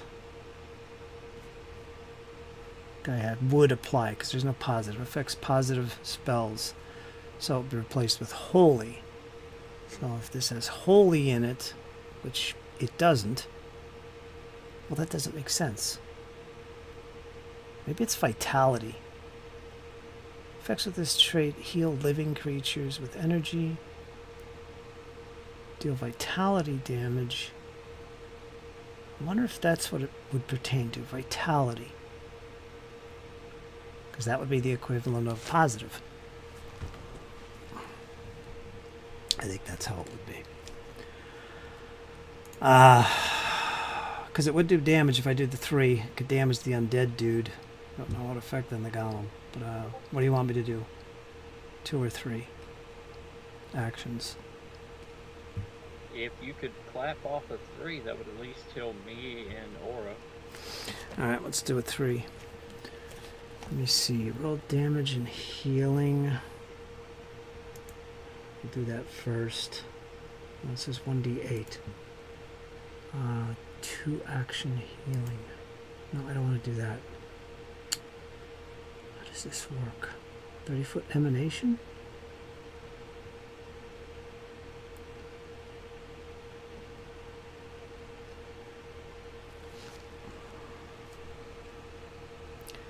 What level is it? It's level 1. Oh, he's got it at level 1. No wonder it's doing that. Alright, that was a mistake. Yeah, let's put it there. It'll affect everybody. Boom. Alright, roll damage and healing. Okay, here we go. It's only going to be a d8. That's it. 13 points to everybody is healed. Alright, so add 13 points, everybody. Is that a spell? That's a, yeah, that's a spell. Okay, let me try and beat his counteract thing. First. God damn it. let me see. That's because of your curse, specifically. So this only Right. applies to you. All right, all right, all right. So he needs to roll.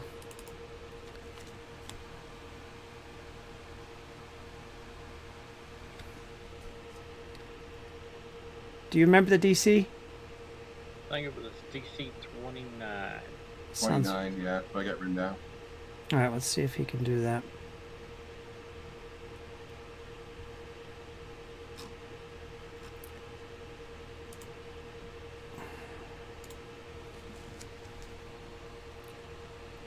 $24. So he fails. What happens with that? Do you remember? He can't counteract it, so the spell doesn't even Can't go off. counteract it, so I don't get healed. You don't Yeah. get healed. Yeah. Rue doesn't receive the positive benefit. All right, so that's finished. And everybody else got your healing. The clay golem. Oh, was that in effect from drained? No, that was a No, curse. The curse that the side effect of being hit by the golem. Oh, okay. So the undead, he is going to be damaged. That what'd you get? 13 healing minus 13. So he actually takes damage. Ooh, the hell happened? That got trippy. What is happening?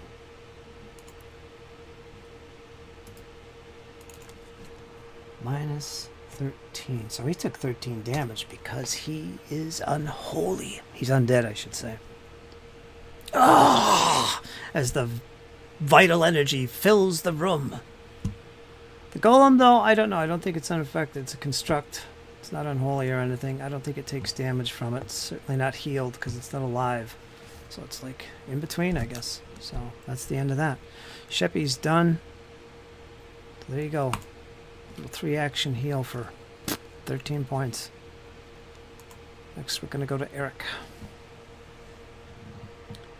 Yeah, Eric kind of still kind of seeing double, so that that mirror image there was kind of very fitting as he turns back to the golem once more. See if we can drum up some business here. That is a hit.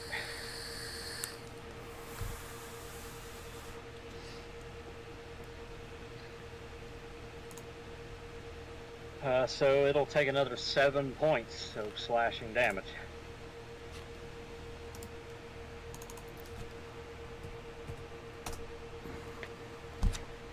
The golem, nothing like.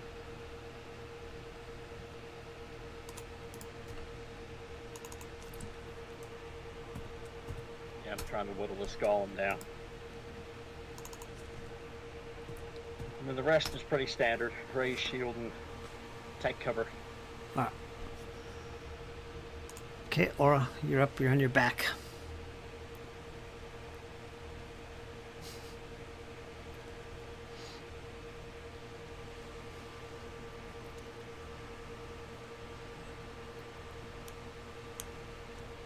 I think she said she'd be right then.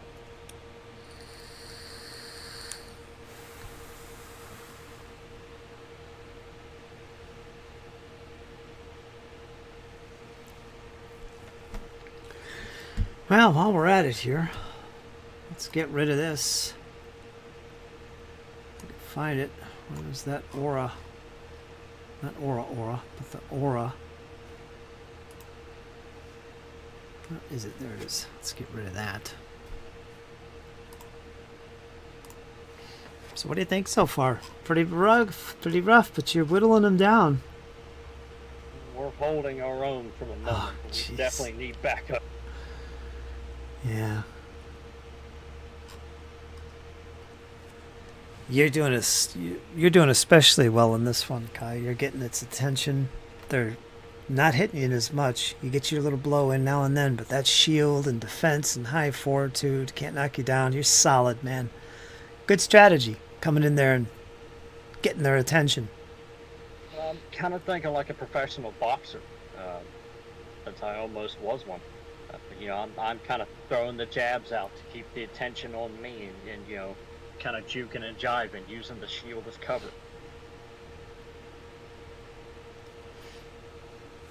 So yeah, Eric's kind of approaching this like a boxer would. You know, he's throwing out hits here and there, but not really doing a whole much else except for getting the attention. He's like a giant beacon, says, "Hit me."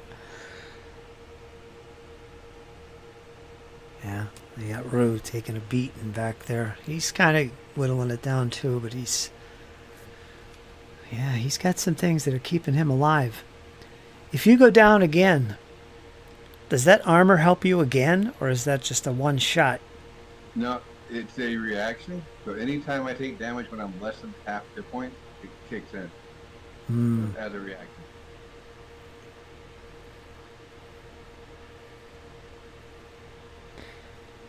And gives you hit points back. Heals me for 3d8. So That's a lot.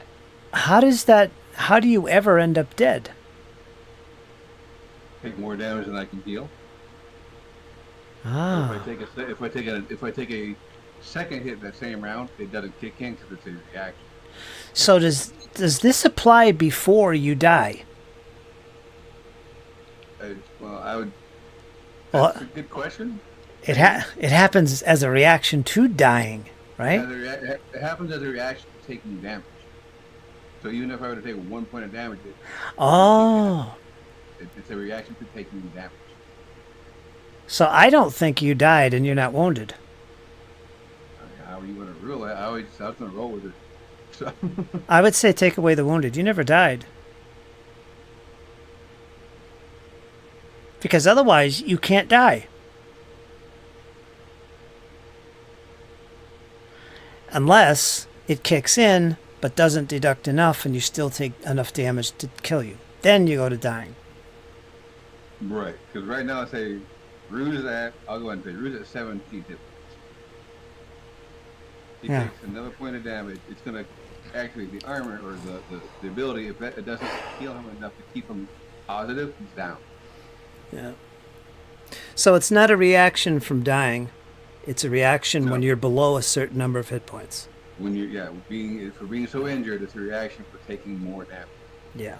So as soon as I roll damage, that thing kicks in, deducts the damage you take, and then you take what's left over. Right. And if that kills you, all right, then you're dying. All right. Figured that out. We were doing it wrong. We are. I'm not sure how to. I mean, the only way to really figure that out is to learn to play Pathfinder. Yeah. How do you do it with this? Paper and pen, you can figure it out. Just roll the dice and deduct the difference, and if it still takes you down, you're down. But with this, it's like, what kicks in first? Do I take the damage and then it heals, or how does that work out? Well, it happens as soon as you take the damage. So. Yeah. Right, but it doesn't. But with this system, you never go below 0. You just I know.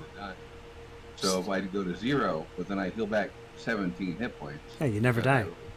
Then unless I take another hit and then it would kick in that time. Yeah, in that case. Yeah, you got a point. It depends on what the intention here is. I would say it deducts from the damage you take, because it seems like that's what it is. It's just something that reduces the damage. Your armor is protecting you. You never really take the damage. Yeah, essentially it's supposed to be the pseudo effect of a troll's healing ability. Yeah. Because of what it comes from. Well, I guess we're going to have to learn to play this game, I guess. We can't get away from it, folks. All right, so, Aura, you're up. All right. So, from the ground. Yep. She's just going to send her chakram flying. She throws it upwards and with a twisted curve to try to hit both the knight and the golem. It's a missile attack, which means he can attack of opportunity you.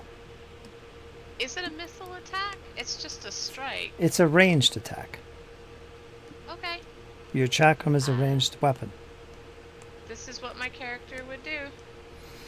Does it say you have a melee attack with that chakram? It does not. But it has a range. Yep. So this will be a... It does have the attack trait, though. Alright, he's going to use his attack of opportunity for the first time in the whole game. Okay. He's going to see if he can hit you as you do this. Let's see. Sorry, Rachel. Here it comes. 2! 26. Oh, jeez, I did That hit you. hits. I just hit you. Alright, here comes the damage. There we go. I guess if you went out of your way to say to me, you know what, I'm going to use this as an improvised weapon and strike it within the edge. Because it's a ranged weapon, it's not a melee weapon. But that wouldn't cause the attack of opportunity. But Yeah, but if we were using the chakram as a melee weapon, I would have used it as one multiple times before because I have combat assessment, and I always got tripped up because I couldn't use that since it says melee weapon only. So I'm just gonna stick with it, and despite getting hit, I still get to make my attack, correct? Since it wasn't a critical? yeah, 25 damage. That's cold and slashing.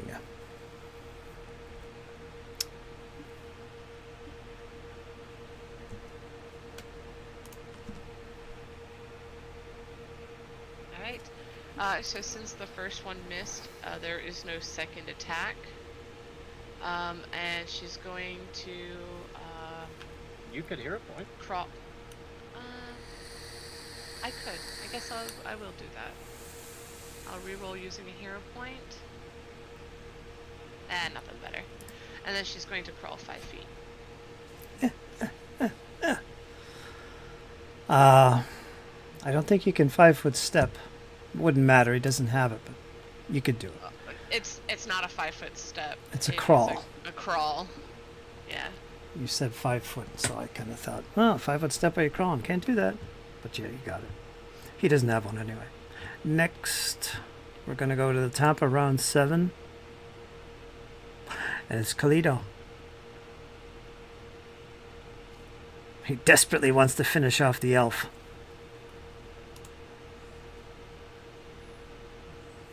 I'm going to say there's a 2 in 6 chance he's going to follow after the elf and risk a reactive strike. So 1 to 2, he follows the elf. No, he's going to continue wailing on Eric. He's the bigger threat right now. Rah! His big frosty sword. Nope. Miss. He's going to try it again. Rah! He's having no luck against you. He's rolling poorly. Very poorly. He's going to take a 5-foot step. Rah! You would just see Eric kind of be like that rope-a-dope type of strategy where he's kind of dodging and weaving around his shield to get the creature to attack a certain part of the shield. You're up, Rue.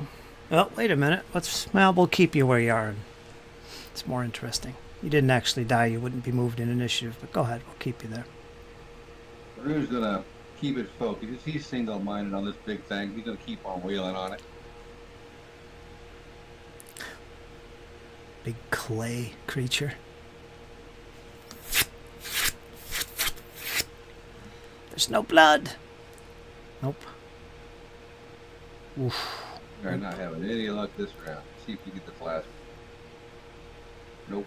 Nope. Just clanging off that clay. No damage. Little chunks falling to the floor. It's the golem.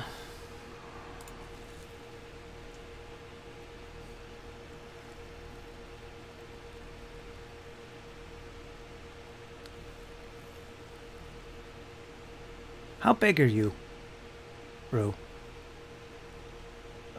Rue is a grand total of 5'11".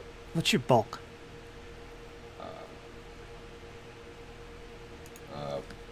4. I think.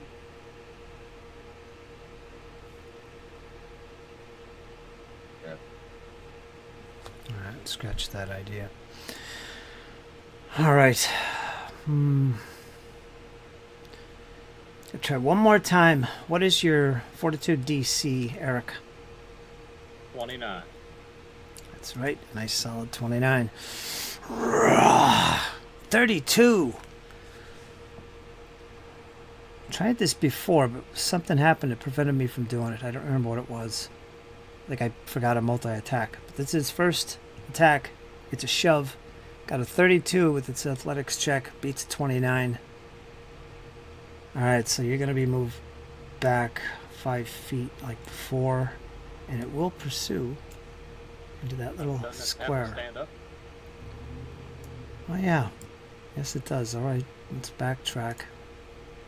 You always catch me with these mistakes. I totally forgot. Always. Mistakes, though. They are mistakes. I totally forgot. So let's... What we're all here for as a team. It's a mistake I made. Let's stand up. Okay, do your reactive. Both of you. This is your opportunity to finish her off. Because she would do that. It. That's a crit. All right, Yeah, one at a time here, please. 28. That's a hit. 17 damage. All right, so minus 10.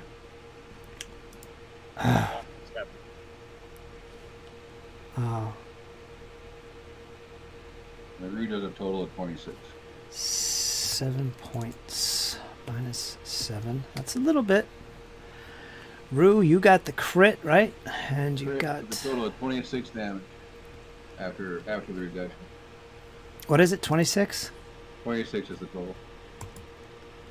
Ooh. 26. That makes up for a lot. Wow, she is near death as she stands up and you both wail on her. Eric peeking up over his shield. Just stabbing and cutting and chunks of clay flying everywhere. An ear goes flying to the wall. Horrible. But it does stand up. Makes its attack. You're going to be pushed back the 5 feet. So let's do this again. And it pursues in that little square. So 1, 2, one more action to attack. And that's going to be on Eric. Let's see if... do this with a plus 11, third attack. You still have your shield raised and everything. 24, I don't think so. Yes. All right, we're going to go to Sheppy now.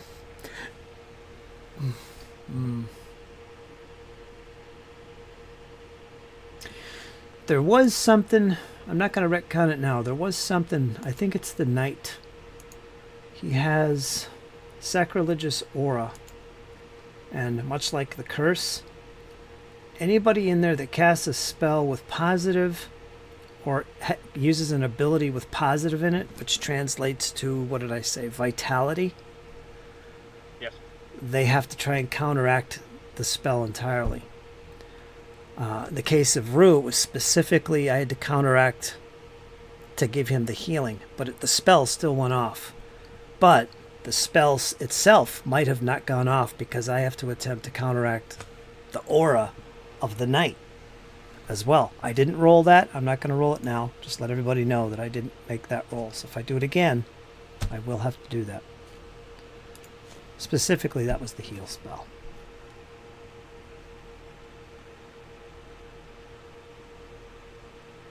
Like I could try it on you, Eric. I could just touch you for one action. But I'd have to try and counteract the aura. I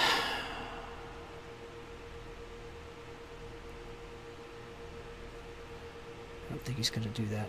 Let's see. Did fire affect? No. Didn't affect the golem. Alright, he's going to try and nail the knight with some fire here.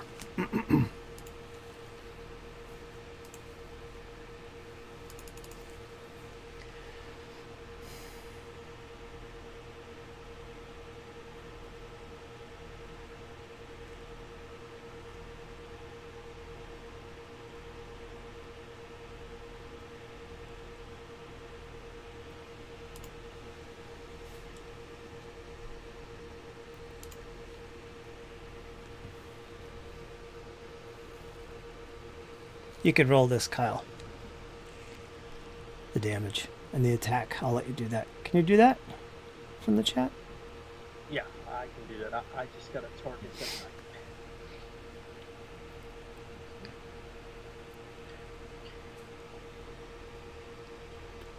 that's a hit. Yes, it is. And it's going to be 16 points of fire damage.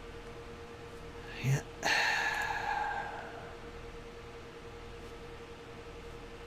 Ah. All right, that helped. He's gonna try and move. No, actually, he don't want to do that. Where's the fire? He wants to stay close to the fire. I don't know if it matters. He moved. All right, next we're gonna go to Eric. Yeah, as this creature kind of pushes him, Eric kind of pushes back. And, see what kind of business we can drum up. You gonna shove her? No, I'm going to try to finish this particular creature. All right. We're class 20. 31. Wait a minute. Let me get rid of prone. Okay. 28. So yeah, it's a hit. It's going to be a whopping 3 damage. I was excited for a second there. Thought you did 13. Nope. But, you know, actually Eric's going to do it again because he sees this creature on its last legs, for lack of a better word. So Eric's going to try to lay the heavy lumber again. 33. Okay. Hit. Normal. So another 4, so 7 in total. 4.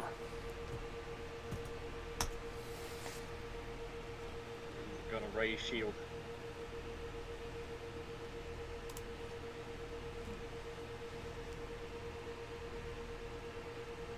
They don't classify raising a shield as a manipulation thing now, do they?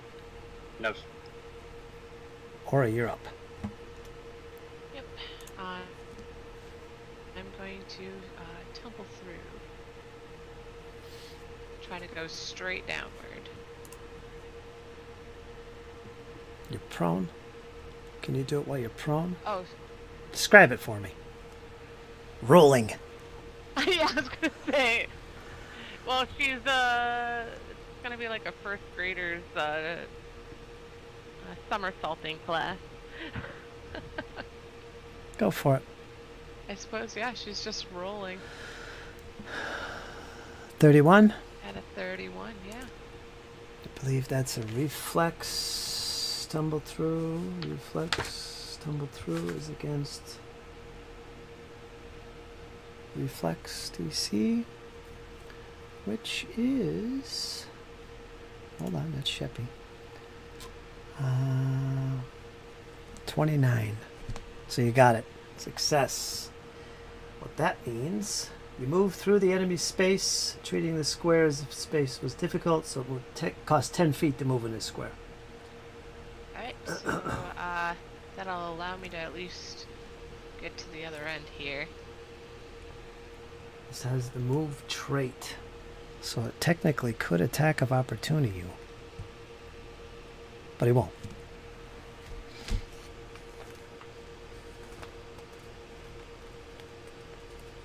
What are you doing? Alright, I'm just going to make a single attack. And I'm just gonna target the knight.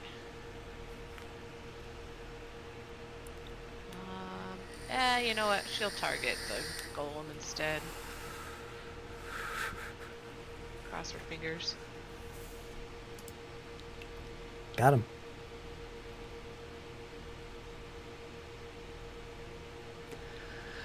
-15. So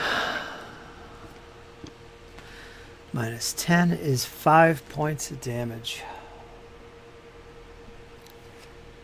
Alright, as Aura tumbles through and surprises this creature, he was ready to come down on her once again. Probably should have made an attack of opportunity, but he didn't. He's thinking ahead here. He's not expecting to die, as bad off as he is, but she makes it through, whirling through his legs like a snake, manages to remain on the ground. She's still on the ground. Boy, that was quite a tumble through. I think crawling is half your movement rate. That's all legit, right? You did it? If not, we'll Yeah. just... All right, good. You're there where you're there. She's still on the ground. She whips out her chakram, I guess. Is that what it is? Yeah, it's still in her hand. Describe how you fell this giant clay creature. Everyone's kind of chipping it away, and Splat. she tumbles through just to evade the night. You know, she likes that breathing room. And as she's tumbling, she aims towards the night, but then sees an opportunity, a weakness in the golem, and strikes it, and the chakram just, it hits that sweet spot. And then it once again returns to her hands. Give yourself a hero point. Alright, so with that, we go to the top of round 8. Kalido.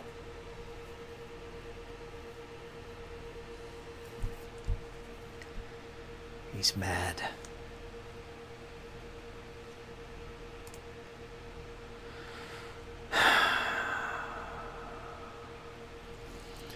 One to 5, he's going to charge after the elf. Yep, he's going to turn right around and rush towards the elf to finish her off.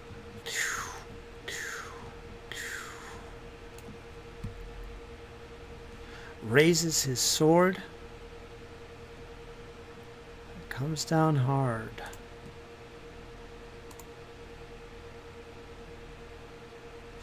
He only rolled a 4, 28. Will that hit you?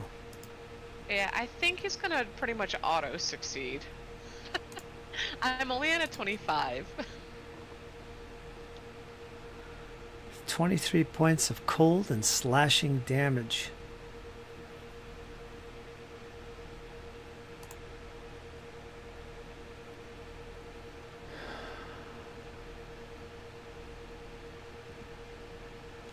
Wow, you guys are all, except Sheppy. He's going to run into the fire and leave.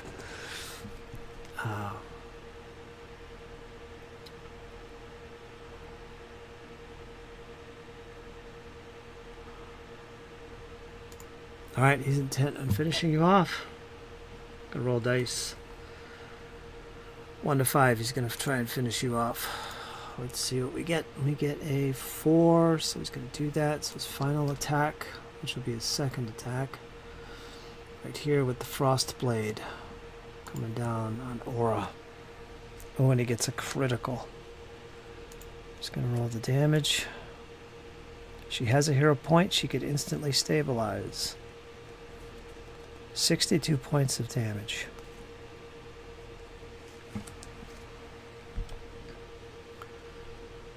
Alright, so you'd be dying too because of the crit. Yeah, it's odd it didn't I know. didn't apply it. Alright, I'll just add it. Alright. Okay, there you go. He's done. As he looks very happy. You can't see his face, but you can tell. Satisfied, he slowly pulls out the sword from her body and looks towards you, Rue, another victim. And we're gonna go to Rue. Rue just kind of threw his half. His eyes are pretty much half filled shut at this point. After that beating he took from the golem, but he's still got that that feral rage just running straight through him. He gives the knight a toothy grin as he takes a 5-foot step towards it. So, and commences to wail on it with his scimitar.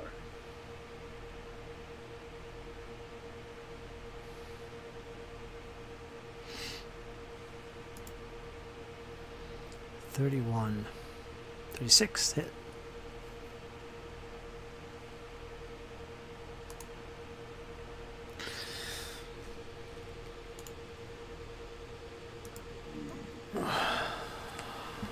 Repeat the process one final time. for a crit. Ooh, got him. Roll it. With that forceful weight coming as he brings it around for a final strike. 42 points.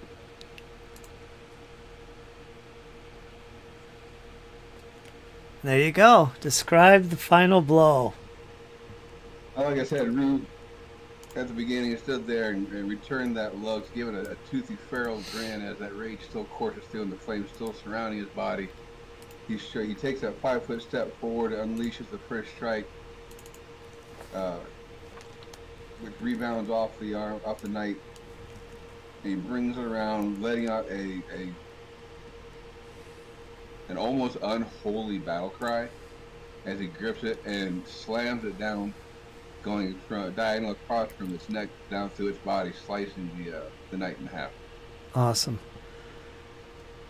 Everybody but Aura gets a hero point. So you've all got that. I gave you yours, Aura. So everybody got hero points. Now I left them on the map there. If you can search the bodies by clicking on them. Which at this stage you can, as silence once again returns. You only hear your companion's heavy breathing and the crackle of fire in the north, where Sheppy built a little fire. Eric's gonna run down and pour a elixir of life lesser down Aura's gullet. Okay, go ahead and roll that. 3d6 plus 6. Aura, you're gonna get back 22 hit points.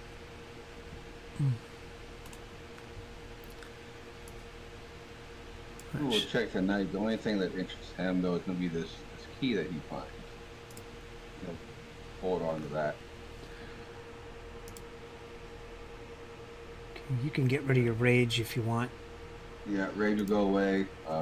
Rue's going to take a healing potion from his belt. He'll down that. And that curse. What was the requirement to get rid of that? Oh, you gotta get fully healed. Oh, jeez, that's a pain. You can only be healed with magic, too. Yeah, magic or magic items.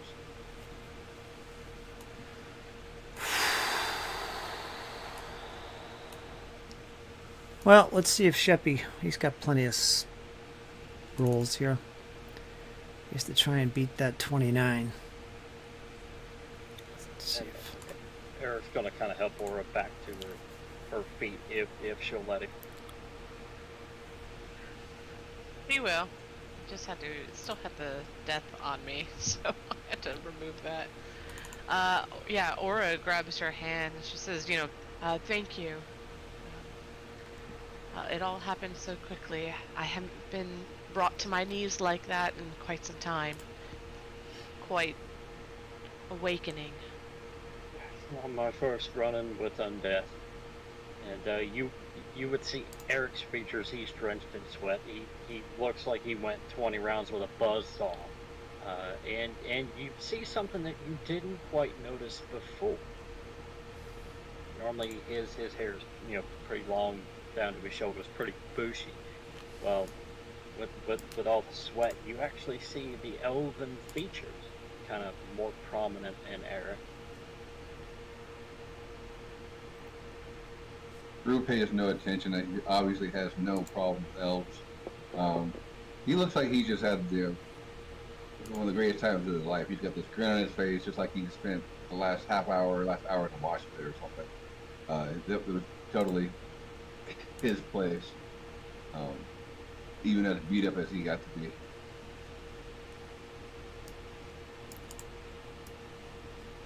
Well, I think we've all gotten lucky this time.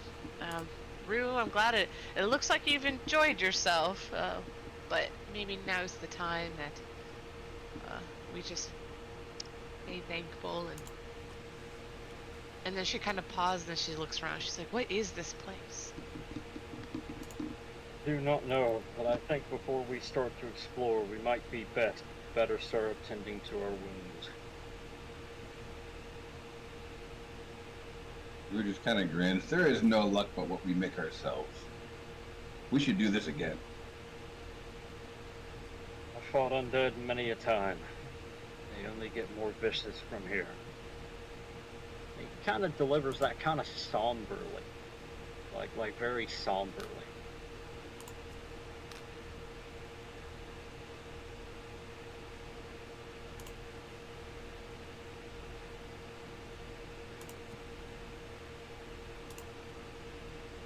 So yeah, Aura asks everybody, well, how? I ask more or less, what is this place? Such evil resides here. Do we think it's safe?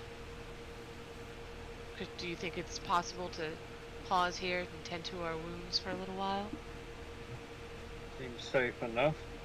Perhaps while I tend to my own and each of you, we can take turns looking through what remains here and what secrets it holds. Indeed, and while you're healing one, the other can be on watch. There are enough of us, yes, that should do.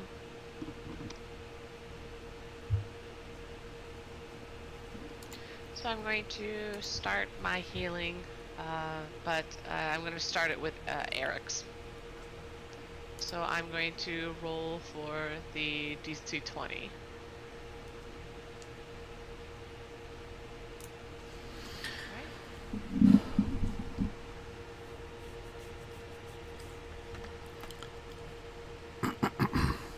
That's 21 for Eric.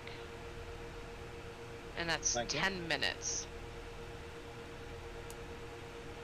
Do we continue to wait? Yeah, I kind of say we kind of need it. Okay.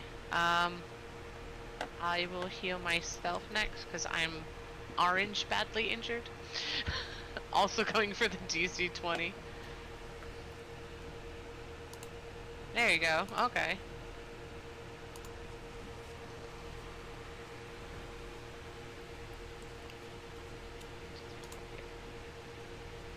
That's 33. Alright, so it's been 20 minutes, and then 30 minutes will be Rue's healing. Also going for the DC 20. He can't be healed by that. Oh, he can't? Oh, yeah, that's right. Magical healing only. But she wouldn't know that, so she'd try probably anyway. It just... Well, is Rue aware of it? Rue doesn't know. He was hit by the thing. Nobody's had a chance to try to heal him before, so there's no way he would know. So yours would be the revelation. So you're bandaging him up and all this stuff, and then you'd find out. Too bad, because that was a critical success. Yeah. Oh well, she's like, I am being very thorough here. Something's not giving. Something's not right. It's not stopping like it's supposed to. What's going on here? Sheppy did give you 3 healing potions, Rue, so they get through. He also did manage to get through the curses. He counteracted it, and he did do a heal spell on you, which gave you some more hit points. He also cast a heal spell on everybody, and everybody got some hit points. I think it was 8. So I already did all that, so you're good. I already applied them. You drank them down. You still got 1 left. So, well then in that case, it's been 30 minutes.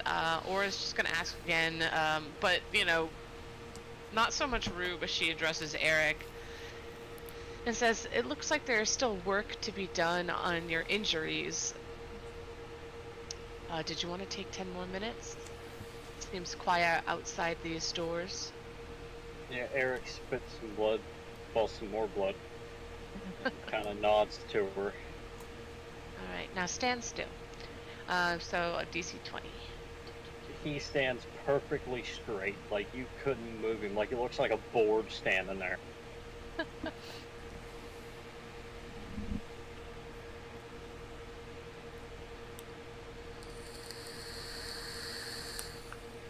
I'm gonna look at something.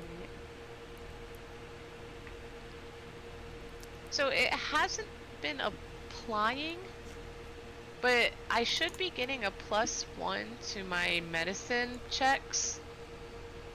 because I have expanded healer's tools, but I don't see it listed here. Oh. So that technically should be a 30 for a critical success. Yes, it should. Oh, that only brings that up. Yeah. And I'm wearing them, but it doesn't have like an invested icon. Yeah, it's worn. So I guess we'll just have to manually add that +1 item bonus. We'll remember it. Yeah, don't forget. That's gonna be tough to remember. Alright, so this is for Eric. 29.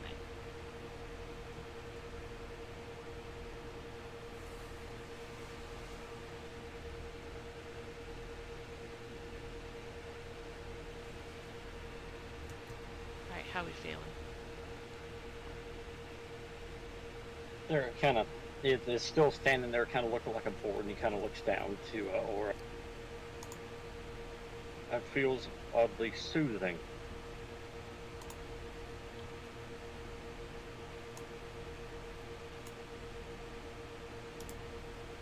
Alright, and we've seen Sheppy's potions effectively be worked on Rue. Yeah. Alright. In that case, Aura's gonna hand Rue her lesser healing potion.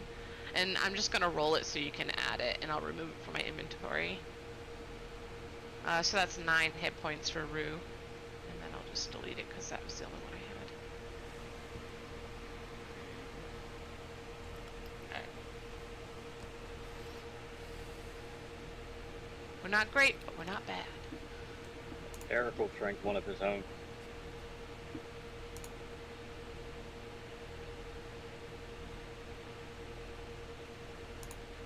Yeah, he'll kind of look to Aura. Not great.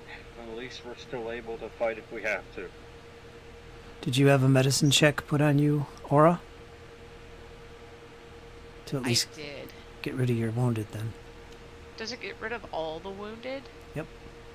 Okay. Wasn't sure if it gets deducted by 1 each time, because I was wounded 2. It's all gone.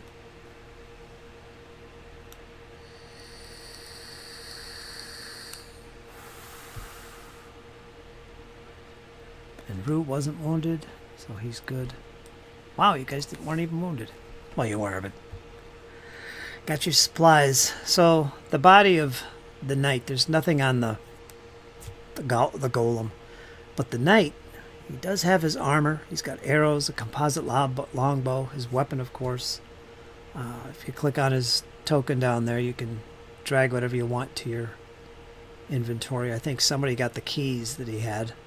We're snagging the key. We'll look at Eric and say, you might like that armor. Looks like your stuff. Yeah, Eric will take a look at it. Okay.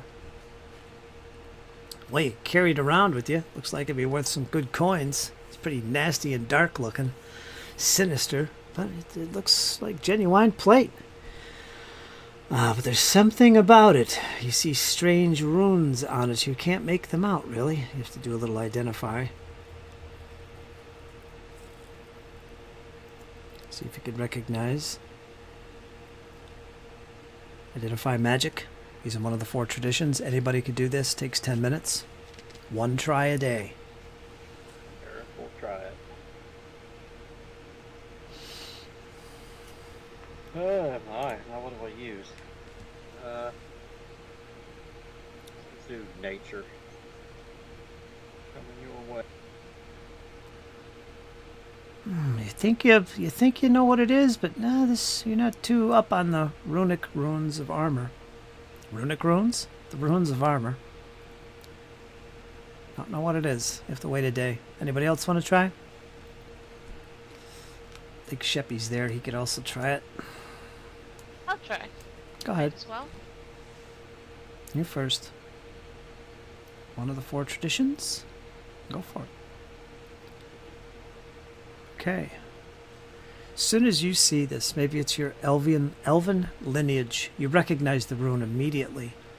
I'm going to reveal this.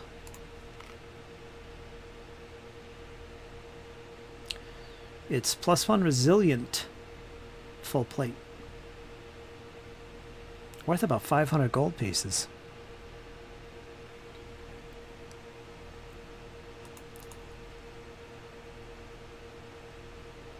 Yeah. Fancy. Want to put it on? Want to wear it? You just want to just... It's going to have some bulk to it if you don't wear it. It's up to you.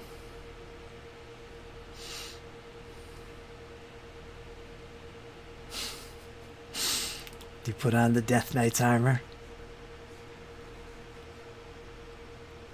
Actually, he will kind of look to everybody and kind of look at the plate, and he'll kind of look back around everybody. Would you mind if I took a few moments to swap out my equipment? Take the time you need. Well, in that case, then yeah, I'm gonna get rid of the splint mail and pick up the plate. Okay, it'll take some time to put that on. Well, then I'll heal myself if it's going to take about 10 minutes. Then I'll do another one. About 20 minutes. It's a lot of armor. So if you want... Rue just kind of shrugs and is like, if it's going to make you stronger and up our chance of getting through this, do what you got to do, bud. I'm going to have to re-roll that medicine. I accidentally rolled it privately.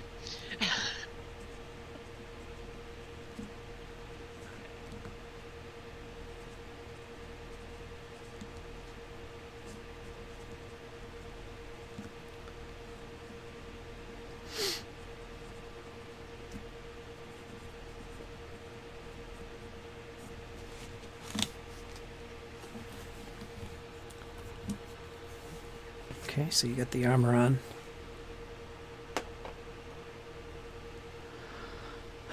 What do you do with the other armor?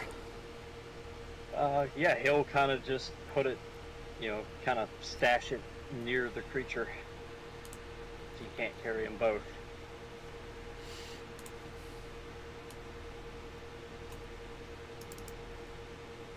I'll make a little note. Don't think you can put 3 bulk into your bag of holding, can you? Or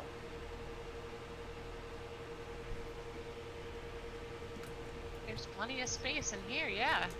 She opens it wide as you kind of like shove it into the bag. yeah, Just then kinda Eric will kind of disappears. tuck it in there. Alright, let me get rid of it. Okay, make a note. Drag it to your... Well, do I have to drag it? I think I have to drag it. You can. Oh, is the splint mail that you just had in the Creature, yeah. creature? Okay, then I will just drag that. Oh, that's convenient. There we go. Awesome. I'll take the arrows.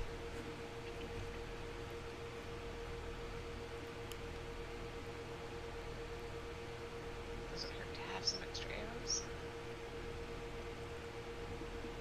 Alright. So, I guess we should take a little break. It's 8:30 already. You guys up for a break for 5 minutes? Yes, sir. Alright, let's do that. Okay, 5 minutes, 5-10 minutes, folks. We'll take a short break, do a little intermission here, and we'll be right back with part 2.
Okay, we're back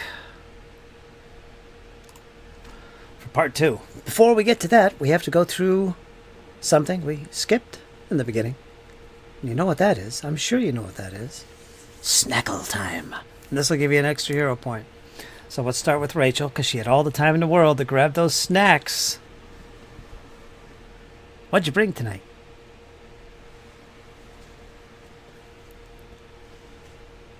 Rachel, what'd you bring? Sorry about that.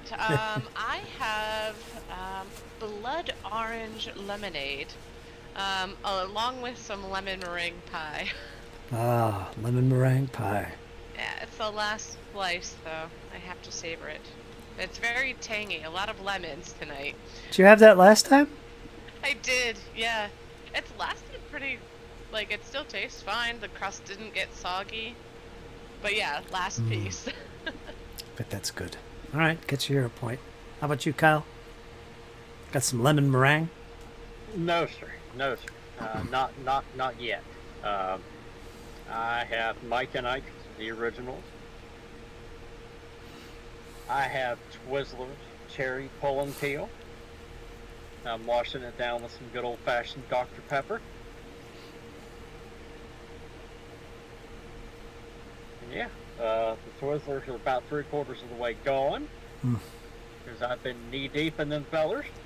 And, well, some other people had some while they were here. I won't name names. But, so yeah, that bag's almost gone. Fully just ransacked that poor feller. Okay, so you get your hero point. Good, good, good. And Ted, how about you? Well, tonight we have a bit of a variety. Pretty much anything that's going to take care of your snackle needs there. You want some salty? I got some Cheetos. I've got some sour cream and onion chips. You got some sweet. I've got the good old man candy, the Werther's Originals. I've got, talking about being old here, I got the good old peanut butter and a spoon as well, not too far away. And then of course I got, the healthier side. I do have some fruit around, some blueberries, bananas that are within reach. And then to wash it all down, we're going to stick to my old crew there, the water team, and we're going to keep hydrated there. All right. All right, so you get your hero point. Bonus hero points. I don't think anybody duplicated anything. I have ham and cheese. I don't think anybody's got that. Nobody's gonna get that. Ham and cheese. No bread, just ham and cheese. I just had it. Big old piece of ham and a big piece of provolone cheese on top. And that's it. Not even a banana. I finished that off this morning. I do have Werther's, but I haven't touched them in like 2 months. They're in the fridge. So I'm not counting them. And water, can't count that. So no bonus. But you all got your hero points. We're all good. We're all snackled up and ready to go for part 2. You guys have found yourself in this chamber. There's one door partially open, the one that the footsteps lead to, and this night came from. Some dark chamber beyond. To the north and northeast, you see 2 more doors, each with a big lock on them. Not a lock hanging off the handle, but just inset in the door. Okay, so it's got a little keyhole, I should say. Whether they're locked or not, you don't know. Sheppy's fire has died down, and he's now in shadow mode. Now, you've grabbed the armor off of this what can only be described as a dark night, or whatever, cursed night. When you strip the armor off, it comes off normally, but the body underneath is this desiccated, dry husk of what looks like would have been a human. The hair, there's only a few strands on it. It's just it looks like it's a skull, except there's this dry, almost like a mud on top of it. Bits of leathery skin. Like a dead body. And you leave it there, exposed, as you take your own armor and insert it inside this strange bag of mystical holding that Aura seems to be carrying. You've also retrieved some weapons, some keys. Keys. There you go. Huh. Wonder what that leads to. You do remember that the Dark Elves did tell you It was a strange temple with great doors. You will need keys to get in. They are guarded by this knight that wanders below here. He is dangerous.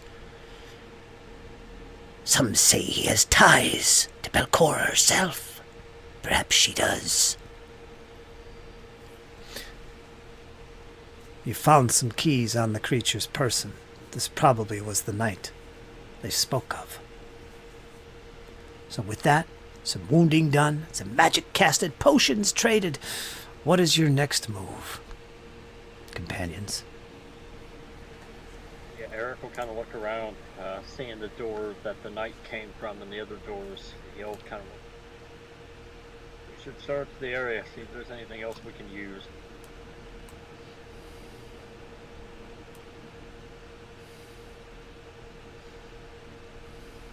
Absolutely.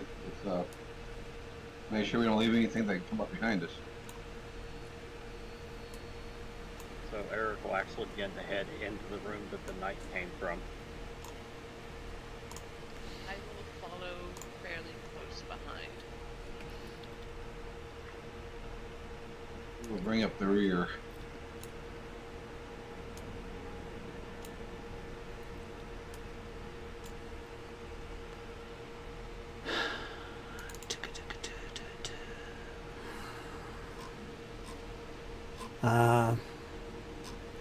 No description. Or is it? A small bare room. Contains even more doors within it. You could see them on the map.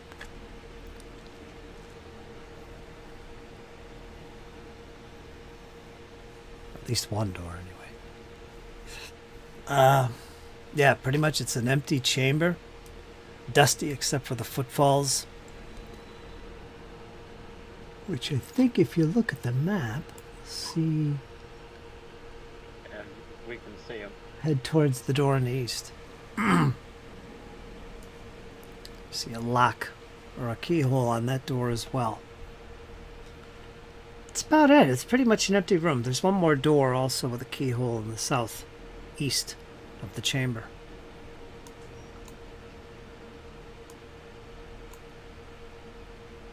Rue will approach the first door, I guess this one right here. And he'll do a little check for any kind of trap or anything like that before seeing if the key he found on the night will work on. Yeah, Eric will kind of stand off to the side. His mind looking at the footfalls and the dust. Kind of knows there's something that way. Gotta be. Aura, what you doing?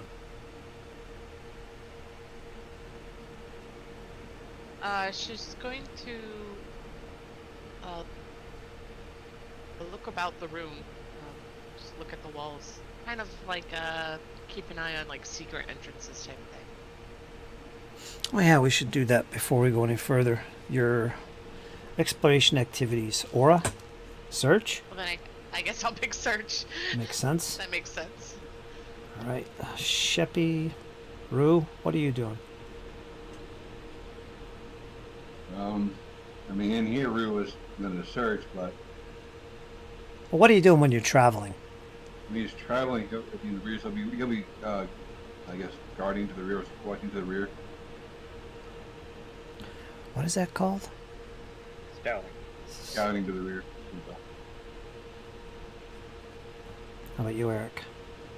I'll be scouting to the front.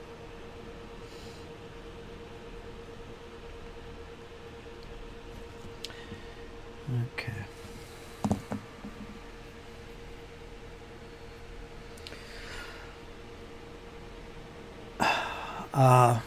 Let's go to. Oh, let me see here.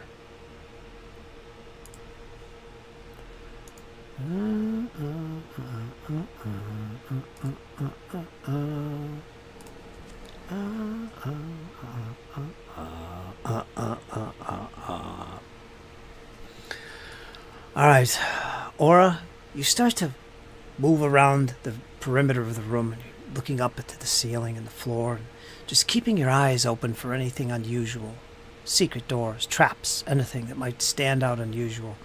You do see what looks like a brazier that's sticking out of the north wall, but there's nothing in it to light this chamber. You don't really find anything. Nothing comes across to you. You're an elf, right? Yeah. How could I forget? Yeah.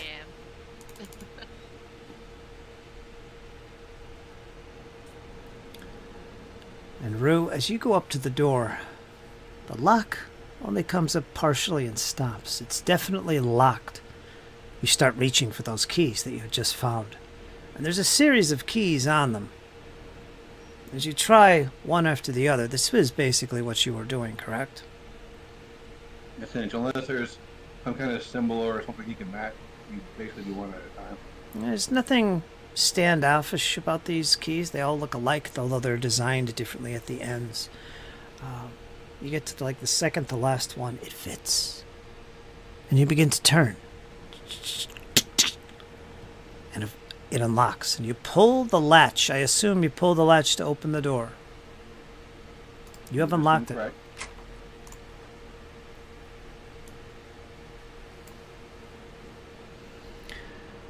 Before we go to that, let me take a quick gander here at someone's character sheet.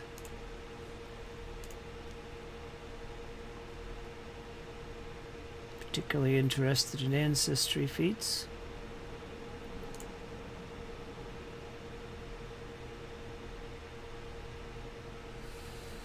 Wonder who that could be. All right.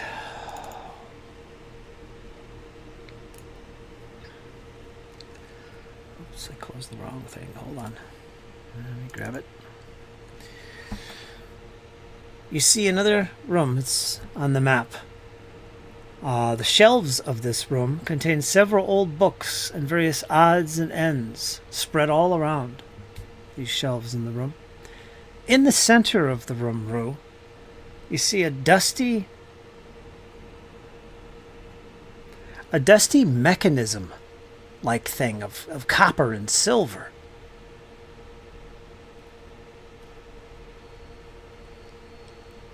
The dust in this room has been recently disturbed. You can tell. You could see foot tracks going all around the central pedestal.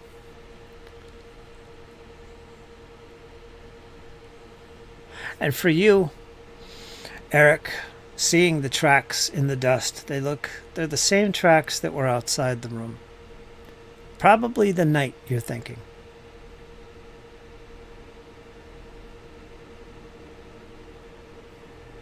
What do you do, Rue? What do you do, Rue? Well, Rue's gonna kind of follow the footsteps and he's closer to take a closer look at this crap. He's going to make the assumption that the footsteps are kind of safe. He's kind of following them as he makes his way around and checking it out. And Eric, you're closely attentive to Rue. What do? You see him go off into this chamber. Eric will actually move over to the bookshelves, kind of walking step for step in the dust-disturbed footprints. Okay, so you follow Rue into this chamber and focused more on the footsteps. You can see how they go around and then looks like they go back out again.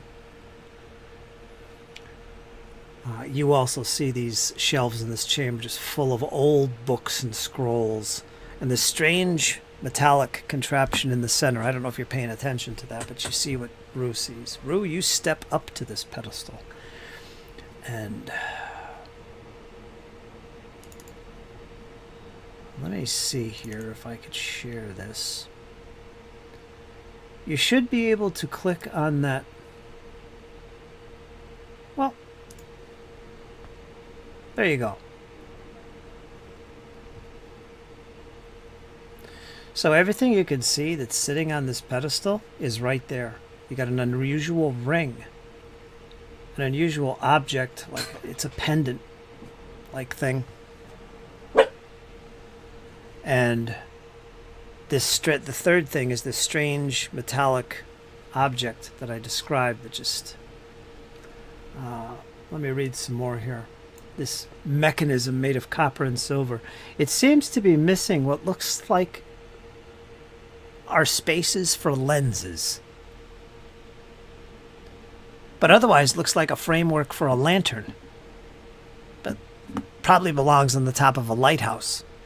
Not a typical lantern you'd hang up in a room or outside of your structure. It looks like it's large enough to fit inside a lighthouse. That comes to mind. You've heard the rumors of the Gauntlet. It is an old lighthouse. Makes sense. It's quite large. But there's no lenses in it.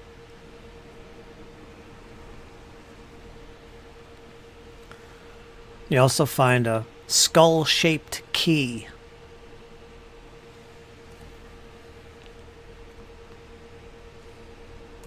Yeah, Eric will take the key.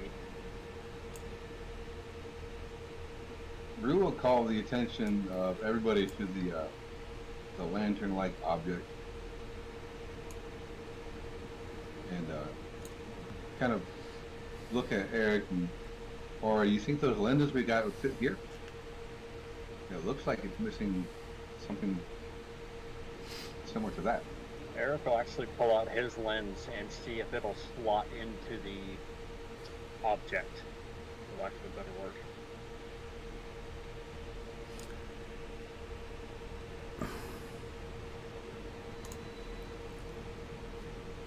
One way to find out, or see if this works. We will also take the ring off the pedestal. Do you drop it in your character sheet? Yep.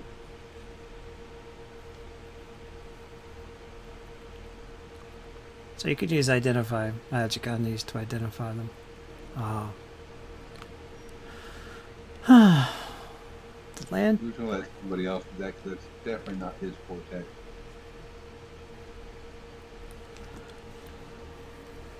Or he could do it the old-fashioned way, just put it on and see what happens. Hey, I've done that before.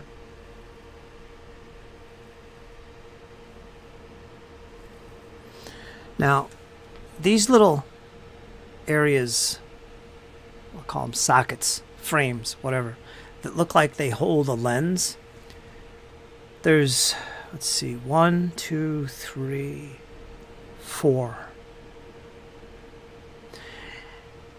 And you have one of the lenses, right? We actually have two. You should have We just 3. don't- Yeah. I thought we Oh had yeah, 3. no, that's true. That's correct. Yeah. I'm just making sure, Eric, you're the one doing this. Do you have a lens to put in there? Yes. All right. I have the Yes, he does.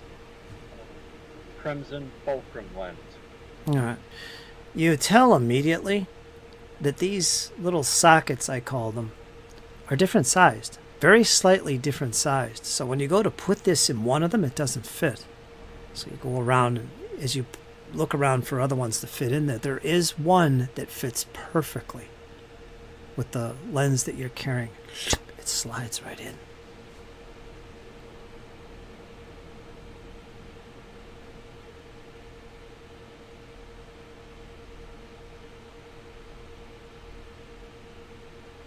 Yeah, Eric will kind of mime around. He'll kind of look at the aura and Rue. I see 4. We only have 3.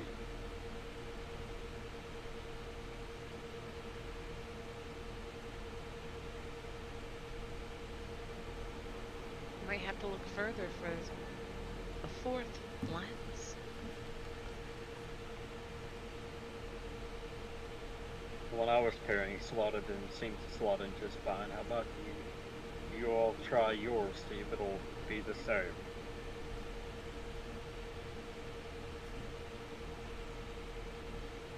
Aura reaches into the bag and takes out the mysterious ochre lens.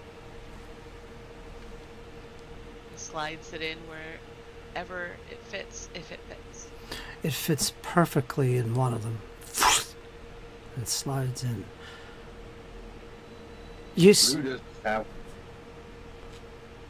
it was decided that Rue did not want one because Rue is always on the front line. Sheppy has the others. Sheppy's there. He steps forward and he pops his in. Oh, this looks scary. I'm not sure we should do this. I like mine.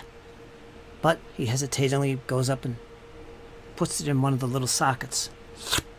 And it fits.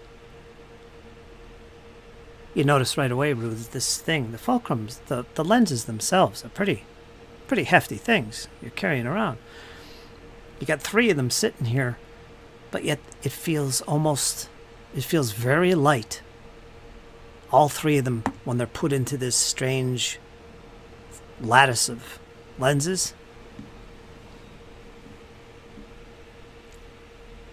it's lighter weight than you'd expect.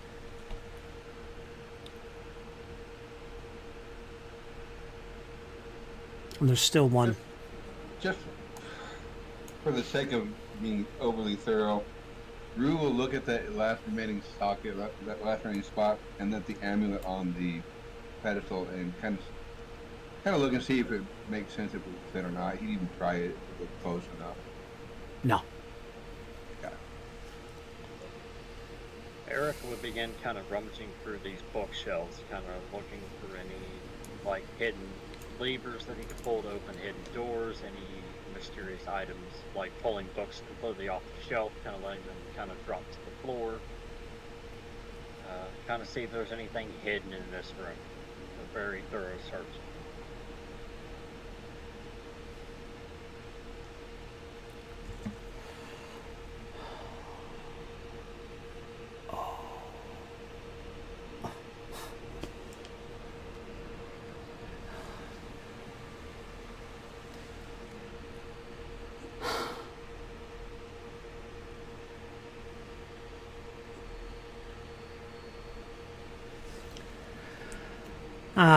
Go ahead and give me a blind perception check.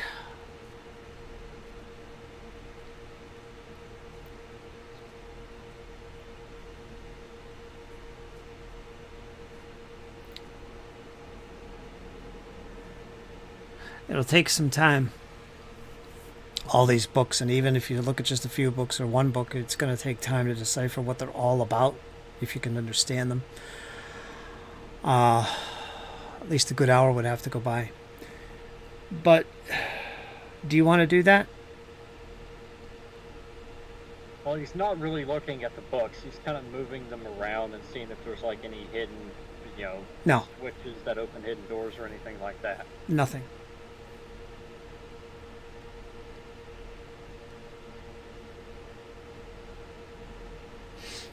Other than that, you just find what's on the table.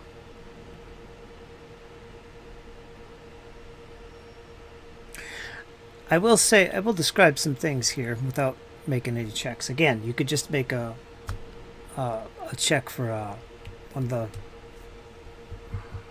identify magic. But since nobody's doing that, I'll just give you brief descriptions. There's a skull-shaped key. I described that. Not sure where that goes, but that's a thing. 2 signet rings. I guess there's 2 of them. Each bear a symbol of a tentacle wrapped around a skull with a moss-filled mouth.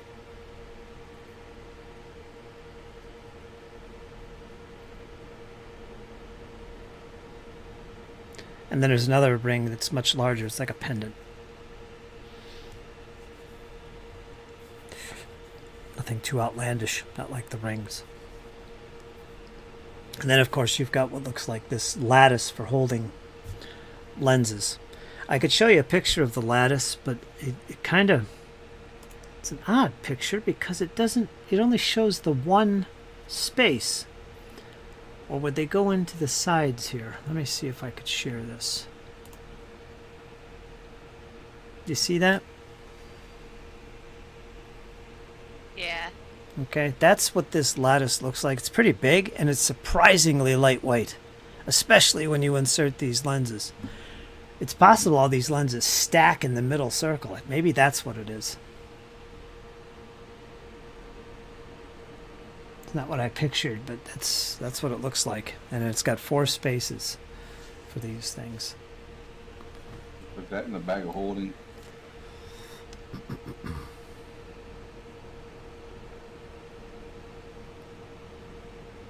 I can hold on to it. Surprising lightweight. I'll drag it to your sheet. You can do whatever you want Uh. with it. Okay, yeah, go ahead and drag it. It's on the table actually. I think you can drag it. Okay, I'll move it on over. Move it on over. Aura takes hold of it. Do we still have all of the lenses inside, or do we take them out? Well, basically, Aura asked, do you want to keep the lenses in or hold on to them separately? I vote for keeping the lenses together. So if you do that, the weight, the bulk of the lenses is nil. So they're basically the same weight as the lattice. Make it easier to carry, but we also run the risk of losing it all if it's lost to us. Yes, not to mention that crimson one, it has special properties. You wouldn't be able to use it or utilize it if it was held within this contraption. I don't know if you have plans to use such an item, but the option's there if you hold on to it. I would not utilize such a tool of the enemy.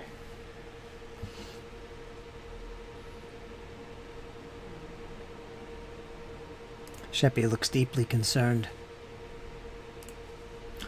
And he looks at you guys. Wait, weren't we warned about having all the lenses together in one place?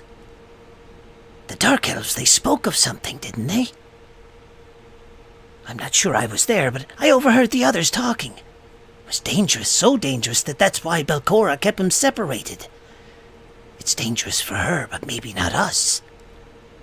We must be careful with this lattice mechanical thing.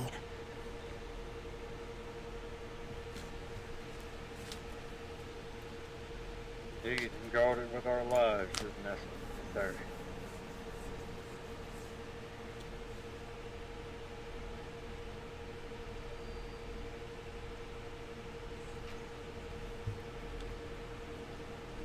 Okay, so you threw it together, put it in the bag.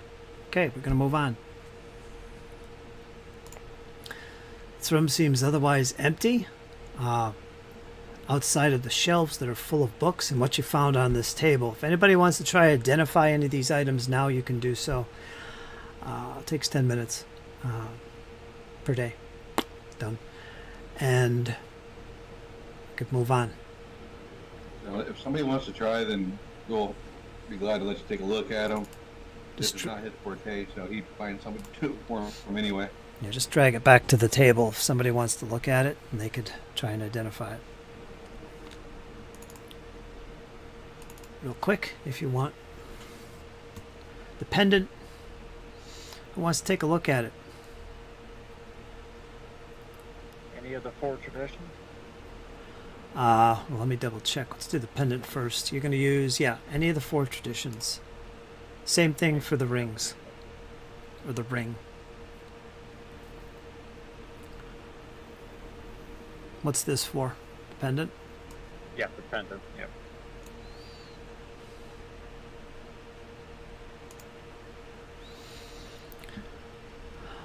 What'd you use? Nature. Nature. This looks like something you've seen before. Eric? Yes, indeed. This pendant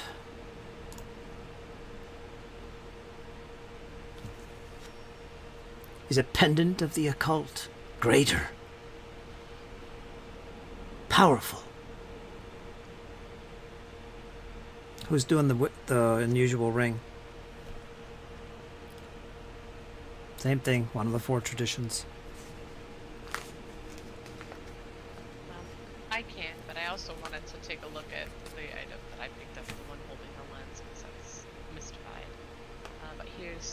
for the other item. This one's occultism. Never seen this type of ring before. It looks deceiving somehow, but you're not sure what it is. Is it more than just a ring? You're not sure. Took 10 minutes. At the same time he was looking at that. Any more checks? Can I also try for the unusual ring? You can. That'll be another 10 minutes. Yeah, while he's looking at the ring, I'll look at that item. That's the one that I just picked up. That's holding the lenses. The lattice. Okay. Yes, the lattice. Ah, Eric of Lustwall. Again, something you've seen before in books, Eric. You've seen and heard tales of this strange ring. It is indeed deceiving. It is known as the Ring of Lies.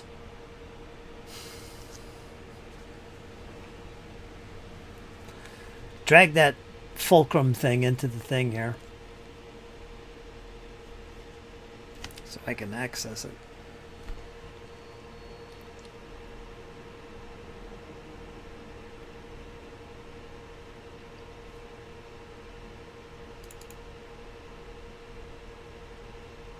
Yeah, and while she's kind of, Laura's kind of doing that, Eric will kind of put the pendant and the ring back down for anybody who wants them to kind of reveal what was revealed.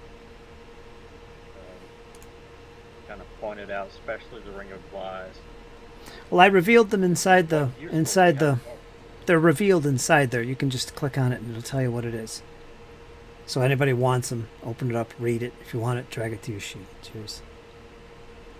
The fulcrum that she's looking at, I have to find. I don't know where it is. It's on her sheet somewhere.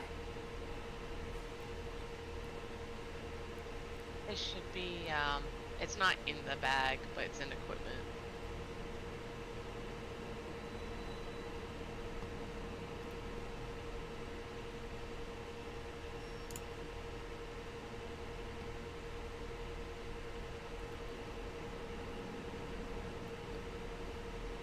Okay. 4 traditions.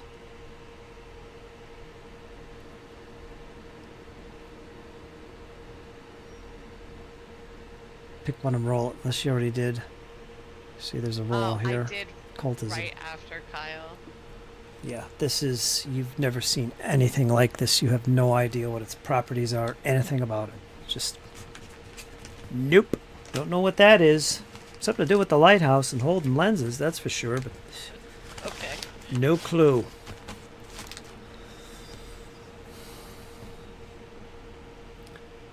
And of course you found the skull key. That basically is a key. It goes somewhere.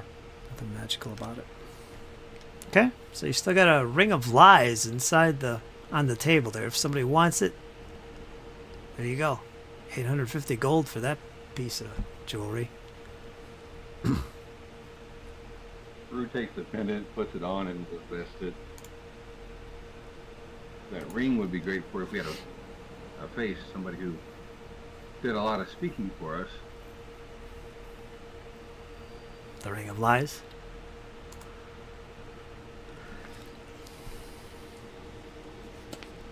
You know, Well, if nobody objects, Eric will kind of pocket it.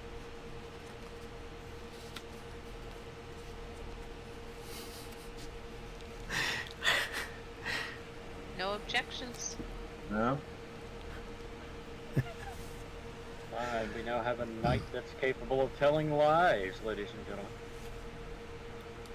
feeling a little guilty, are you? No, not at all. Not at all. All right. That's it, unless you want to look at the bookshelves. The books, I should say. If there's nothing else in the room, we'll make its way back out. and then go basically clockwise to the next door. Yep, same. Okay. All right.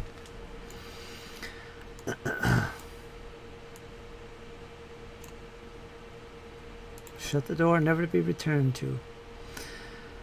All right, Rue, or Eric, one of you is at the next door, has a keyhole.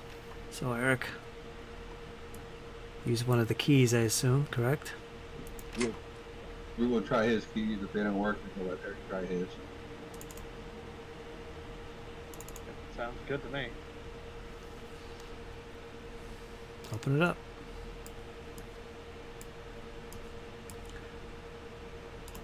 If you can. Oh, there you go. Pause the button. Ancient weapon racks have collapsed over time, leaving many swords, spears, and axes jumbled on the floor.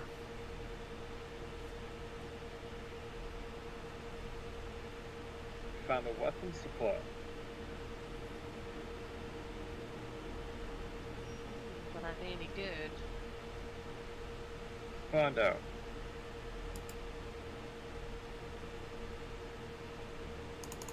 Eric will kind of go in and begin sifting through the weapons, see if there's any that's still usable. So I'm not going to have you roll any checks for these. What you do find in there is basically what's described. Click that little bottom left corner. And you'll find hammer, chain shirt, big old battle axe, and a bunch of mundane weapons, some of which are broken. Spears, basic swords, maybe a dagger or two. But these things stand out because you see they're runes. Very common runes. There's a +2 resilient chainmail skirt, or shirt, sorry. An adamantine warhammer, and a +2 striking battle axe. Those three stand out the most. Or perhaps you could add these to your bag. Might come in useful later. If nobody objects, I'll take that warhammer. I only have bladed weapons, and it would have been nice to have something to smash that golem a bit better. Indeed, have fun and enjoy it. Yes, of course. Take it. Whatever we do not wish to wield, I will put in the bag.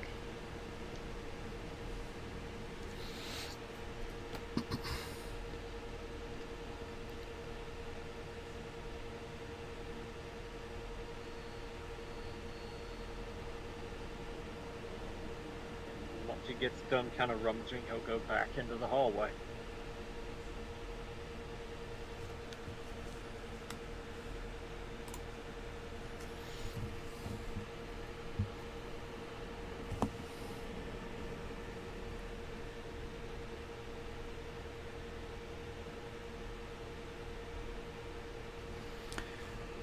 Let me make a roll here for Sheppy.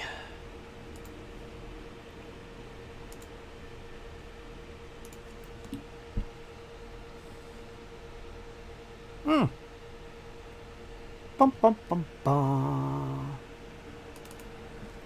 I think I found something, everyone. Over here on the north wall. Eric will kind of head over in Sheppy's direction. What have you found? It looks like a doorway. It's here, look. And as he points out, you see what looks like a secret door that evaded the eyes of the elf.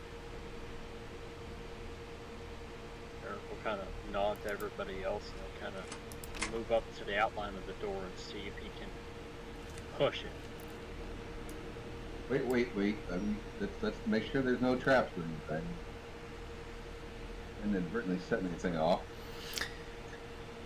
Good idea. And Rue will take a closer look at it, kind of looking for any tripwires, pressure plates, things of that nature. That was really hard to find, too. It was a DC 30. Sheppy got it. He scored a 30 on the nose. Oops, so just barely. Mm-hmm. Aura missed it.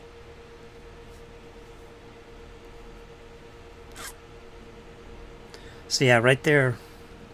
Perception check. Yeah, blind perception check. Check it out for traps. Otherwise, you guys probably would have never found that. Never come back to see what's beyond. That's actually happened a few times. You don't see any tripwires, nothing. Nothing here. Kind of give him a little bit of nod. He'll look for a way to kind of see if it to open it. Since he's right there, he'll either push to open or pull it. See what. What you find, and Sheppy points this out, is a little switch. I guess I could have put this anywhere in the room, but it's going to be right next to it. To the right of it, to the east of it, you'll see like this little hidden slot that if you insert a blade of your knife or sword, you can just fit it in there. And there's some kind of little switch that you could slide down. And this is what basically Sheppy has found. And that reveals this doorway, which you do, and it opens. The door begins, you hear a clunk as something in the wall releases, and you see that the door itself is kind of given and become ajar. And as you push it gradually open, you see a hallway 10 foot wide that goes further to the north, about 10 or so feet, and then turns to the east. Yeah, Eric will head in.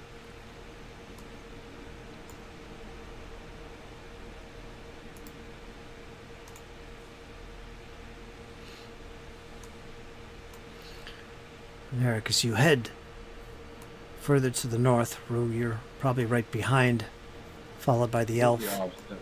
We'll be staggered. Straight line. Okay. You see, when it turns to the east, you see another 5-10 feet goes, and then it reaches these double doors.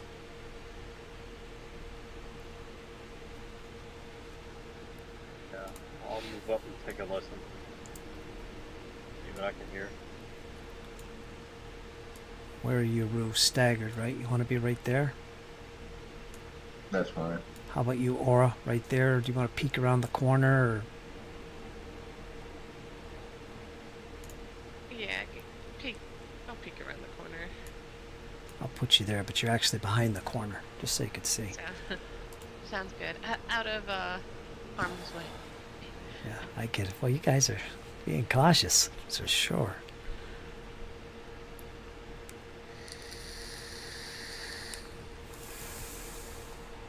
Okay, this is your perception check as you check this out. And Aura, you were searching while this is all going on. Go ahead and you make a blind check as well, because you're being very cautious as you look around. Normally I would do this secretly when you come across something, but I want you to roll something for me. So you make a nice secret blind check. Right, I sent it over. And okay, Aura, nothing unusual as you make your way down the hallway. You look around, you see the double doors, you see Eric looking up at the doors and kind of feeling along the outside of them. You see there's some latches there to open both of these doors. Kyle, now, were you specifically listening at the door, or were you checking for traps, or what were you doing with your perception? Both? Okay. Yeah, I wanted to check the door and then listen. Okay, we'll take that.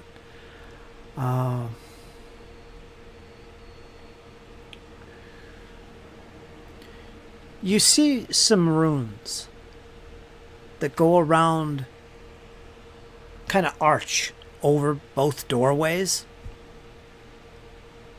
Not on the doors, but around them, on the frame of it. They're large and they really stand out. Can't read them, don't know what they're about. That's about it.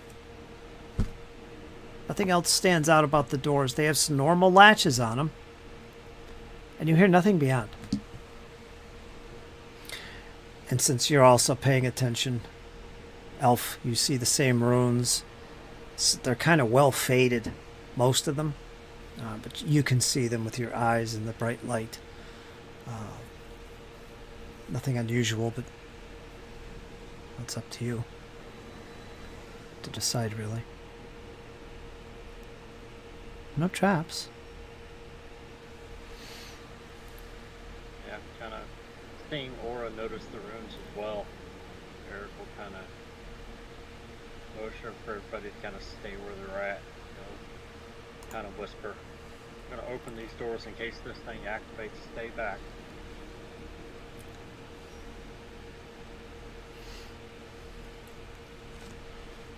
And with that, Eric will raise his shield and fling one of the doors open and duck behind it. You're being very cautious, but Yeah, seeing the runes, yeah, Eric is hyper cautious right now. so you're like reaching out and pushing the door. What? You have to expose yourself to open the door. You can't hide and do it.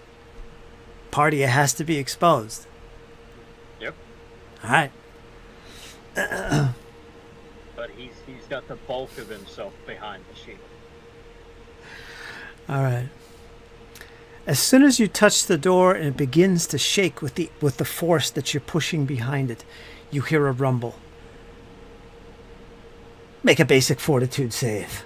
This includes you, Rue. Now, Aura, you have cover. You're going to get a bonus on your fortitude save, a +4. So let's start with Eric. Make your fortitude save. You're going to get a +4 for the cover. 33. And if it was a success, it's a critical because battle hardened. Okay. You got a critical success. Aura, you have cover. You have a +4. I'm going to give you a +4 on this. Make a basic fortitude save. Darn you guys. I have already added the 4. Oh, and I sent it blind. Let me reveal it. Okay, you got a 30, and that includes the 4? Yeah. Yeah, it does. All right. So that's success. You're going to take half damage. Rue, you're next.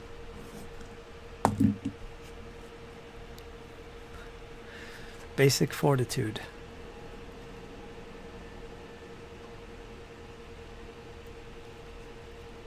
As you hear this rumble, you're going to take half damage. Wait, it's got Juggernaut. Becomes critical. No damage. Yeah, none of us take damage. We all have battled hardened and Juggernaut. Aw, I can't hurt anyone? Chapt We isn't there. got pretty lucky. All right, so as you shake the door, you hear this large explosion, and the ground begins to rumble. And must have been something on with those runes. And you feel this force of energy just explode from the doors themselves as they open. Well, at least the one swings open. But you all manage to hunker and cover yourselves. Rue, you probably dive up in the air. Well, I don't know how you're protecting yourself with fortitude. But you just weather it. Flex your muscles. As Juggernaut explained, you're used to taking so much damage, you just take it. Your body's become used to it. There it is. So the damage on this was 8d12 force damage. And you're pushed 10 feet. Now, I think you would still get pushed 10 feet, but that's irrelevant in this case. The force damage is negated by your abilities there. Well, critical failure would be pushed 10 feet. So you guys just stand there weathering it. No problem for Aura. She just has to pull her head back. Oop, missed me. And what you see, Kyle, is what you see in the room beyond. This looks somewhat familiar to you. But no, this wouldn't look familiar to anyone but Sheppy. You see... Puzzled. Spiraling runes filled with silver cover this chamber's curved walls. The same silvery metal covers the floor and ceiling. Sheppy steps forward and says, I've seen these before in here. This is very similar to those teleportation circles. And this one obviously doesn't work either. He could tell by looking at it. It's quite big. There's nothing else in this room. No exits.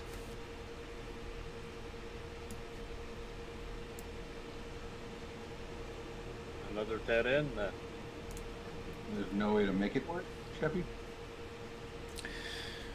No, there is. You gotta have the Awaken Portal ritual spell. And again, going back in our campaign early on, the only person who had that was the wizard Farley Tell, and he's no longer here. So, plus you need to know where to really use it. You need to know where the other portals are located. You have maps, I think. You have access to the maps that show the portals, but they're all broken. You have to connect at least 2 of them to use them. So you don't have that spell, you can't make use of it. It's just something the group didn't really focus on, so. Fair enough. But yeah, this is obviously one of them. This is a big one. This is like, oh, Belcora must have used this one. I wonder where it would go. There's so many places, other portals that it could go to here in the vault. Your map indicates that. But yeah, that's not going to work. Okay? Move back then if there's nothing else. Indeed. Let's check the other doors in the other room. See if we can have better luck there. Eric will fall back into the main chamber where we fought the golem, pulling up the other set of doors there. See what he can. Well, that normally most of them. See what he can get into.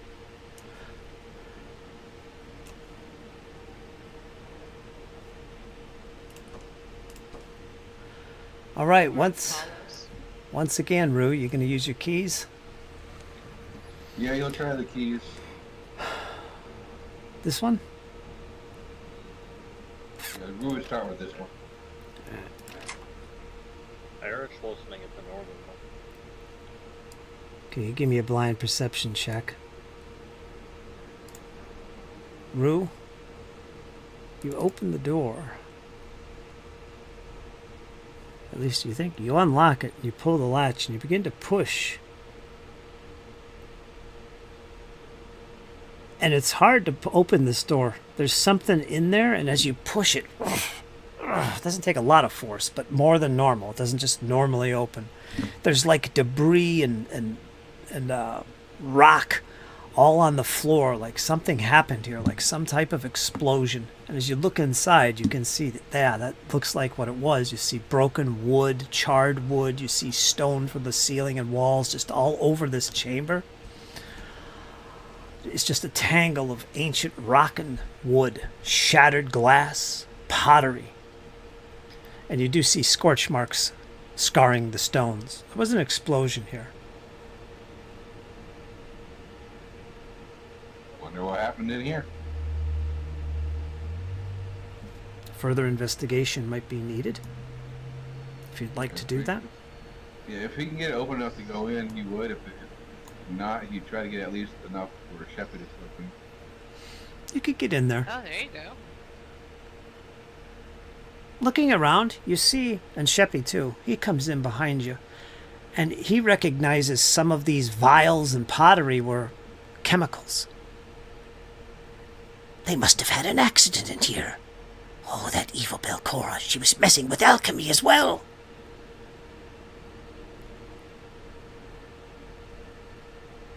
So he kind of thinks maybe there was a accidental explosion, perhaps?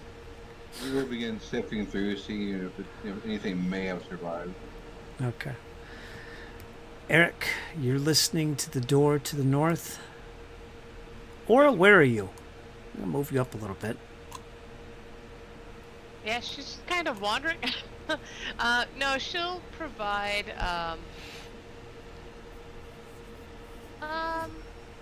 you know what? We'll get a second pair of ears at the top. Okay. Give me a blind perception. I just imagine Aura kind of, pressing around Eric's tower shield as she listens at the top. Hey, make room for me. I'm also trying Sorry. to help.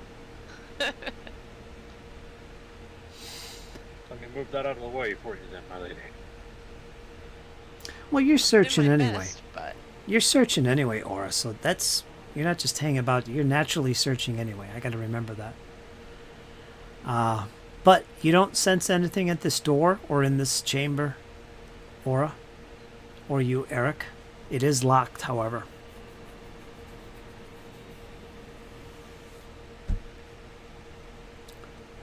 Which requires Rue's keys. yeah. Alright, Rue, when you're done, check this one out. Like we can use those keys. Yep, I'm ready to go in this one.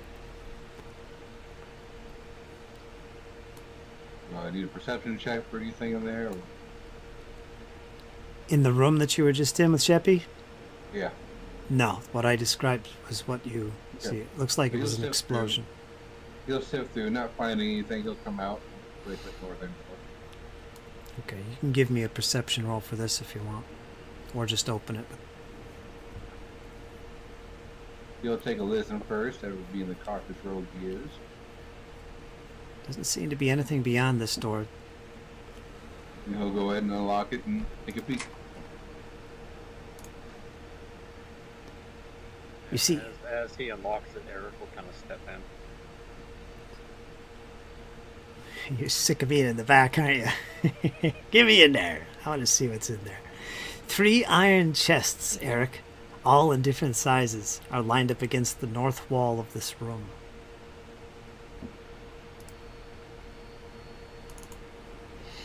Odd. Webs.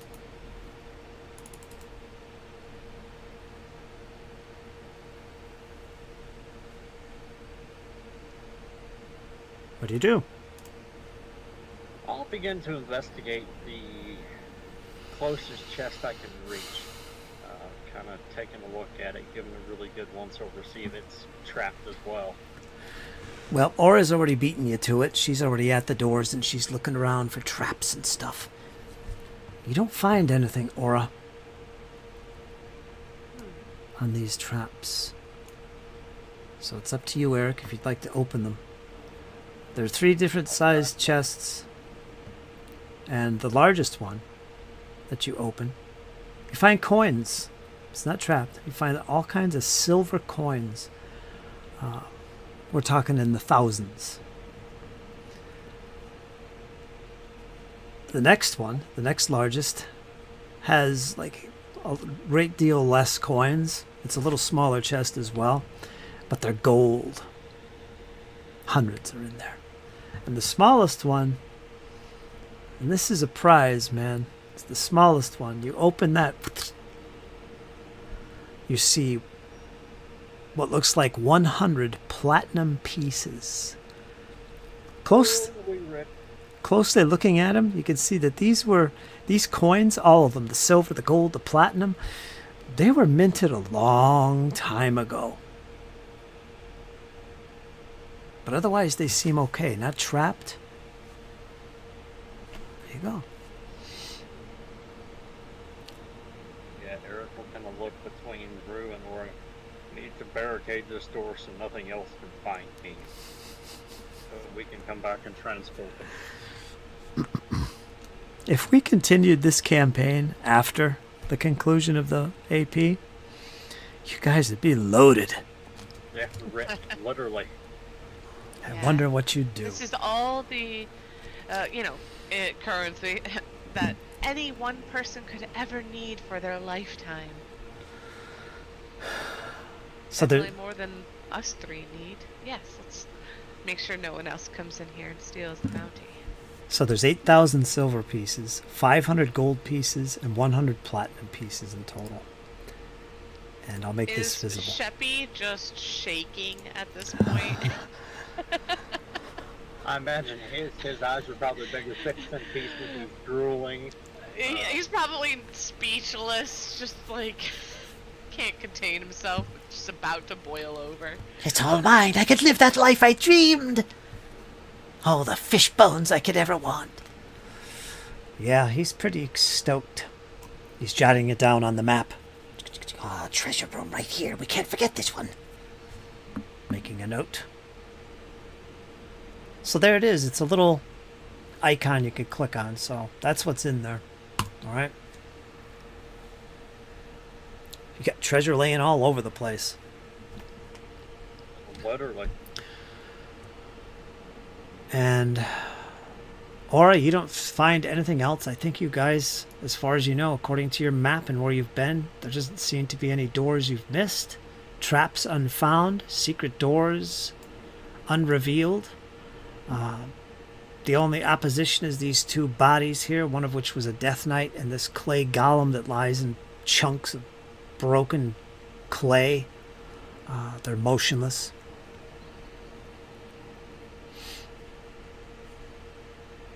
Eric will look back through, then back to Aura.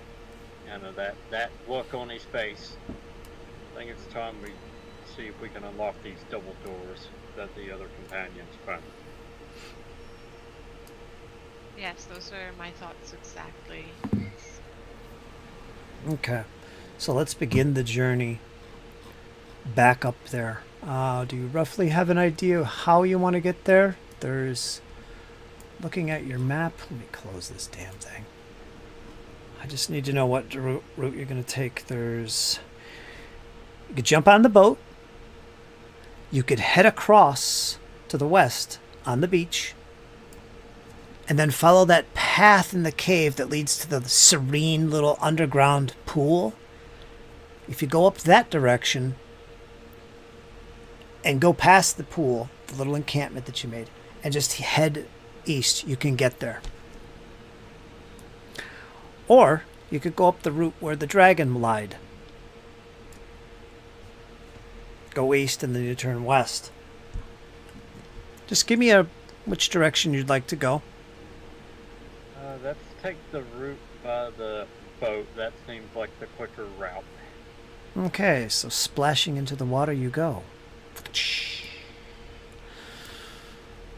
Alright, let me put you back in the little thingy. Where did I put it? I don't know where it went. Shouldn't it be here? Oh, there it is. Let's put everybody back in this so I can easily move you all back over. And zip, there you go. Alright. From there, your boat's out here on the docks. I'll assume you jump in it. Knowing full well that there's creatures in this water, do you make haste? It'll probably be louder. Or do you want to try and stealthily go across, which will be slower? Yeah, let's try to not disturb the water. And let's try to go kind of slow and easy.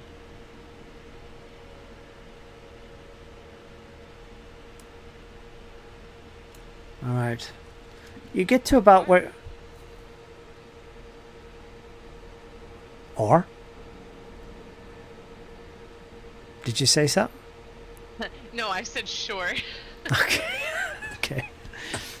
You get to about here, and you begin to see motion in the water besides the oars of your own boat hitting. You hear a sploosh. It's one up to the north, towards that direction, and one behind you. Whoever's watching at the boat, steering it, you turn about and you can see behind you, you can see a tentacle reveal itself, and it's close, within 40 feet. You continue going at a slow pace.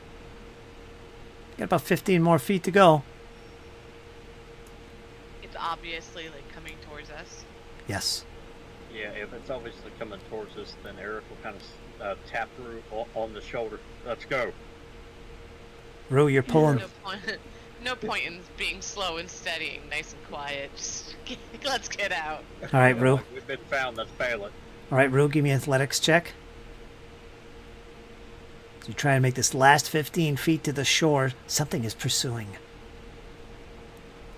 Ooh, Rue, 34. You have no trouble getting there ahead of this thing, and you begin to make some distance to get away from it just in time. You reach the shore. You land, and you see this thing continuing to come towards you. It's about 20 feet away. It's obviously one of those giant fish with tentacles. What do you do? Eric will jump out, shield and sword at the ready. Are you going to fight or are you going to run? I don't think we need to fight it. We can just head up and run. I mean, we don't have anything in the boat we care about, do we? No, Nah. so let's just bail it. Then we can bail it and go. Yeah. All right. You have no problem legging it. This is familiar ground to all of you. And you recognize this particular cavern you're going up now to the north. This leads to that little serene, yes, it leads to that little serene stream. Now, passing through here, the chamber here, you recognize there's a hole to the north. This is where you fought that giant rat creature.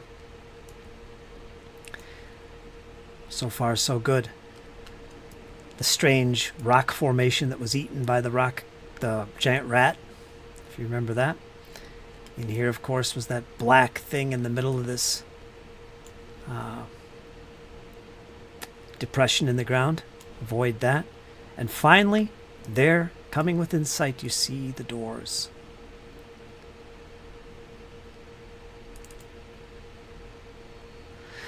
Now, I should say, Eric, you feel fatigued. This hauling and moving so much with the boat and the combat, it's pretty rough. Let me take everybody out of here. Including the Shepster.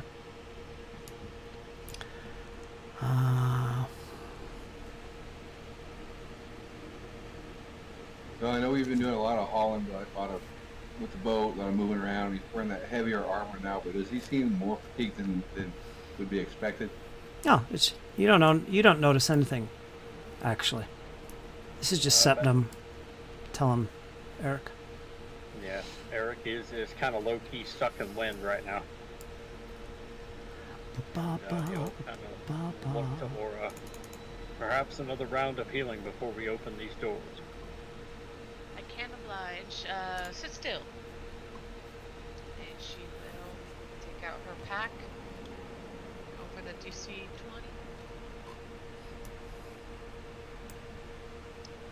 Not quite.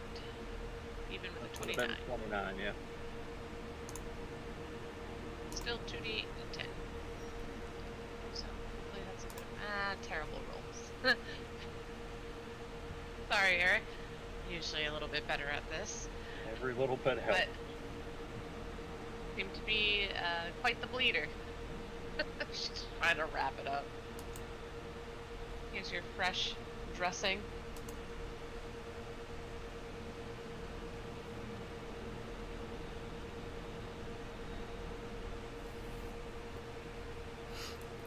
Did you get a little healing? Yep. So you got a little healing, but something feels odd, Eric. Something is wrong. You feel a great oppression and pressure come upon you. Maybe it's from your time in Lastwall. You have the Doomed One condition.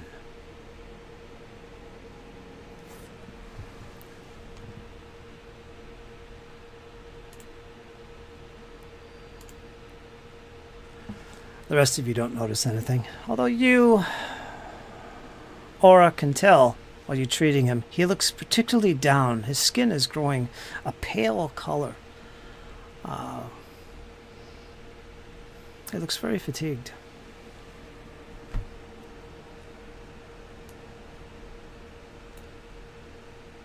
But regardless, before you in the south, you see the great double doors, Rue. Ah, your keys. Will they come in handy yet again? You're about to find out. What do you do? Rue.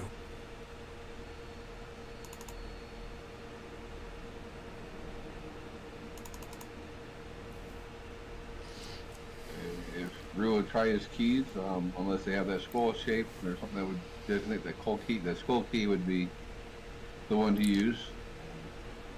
Could be. We'll try the keys we got and see which one unlocks it. Okay. Let me go back to this location and read that. I was gonna ask, what did the door look like again? Yeah. Like the description of the door. Yeah, even I'm a little fuzzy, but Eric will kind of try to shake it off as best he can and kind of pull up the skull key that he has in case the rules don't work. So you do have the doomed one. So let me find that. So you know what that entails. Doomed! Finally, we encounter the doomed condition. The dying value at which you die. The dying value at which you die is reduced by your doomed value. If your maximum dying value is reduced to 0, you instantly die.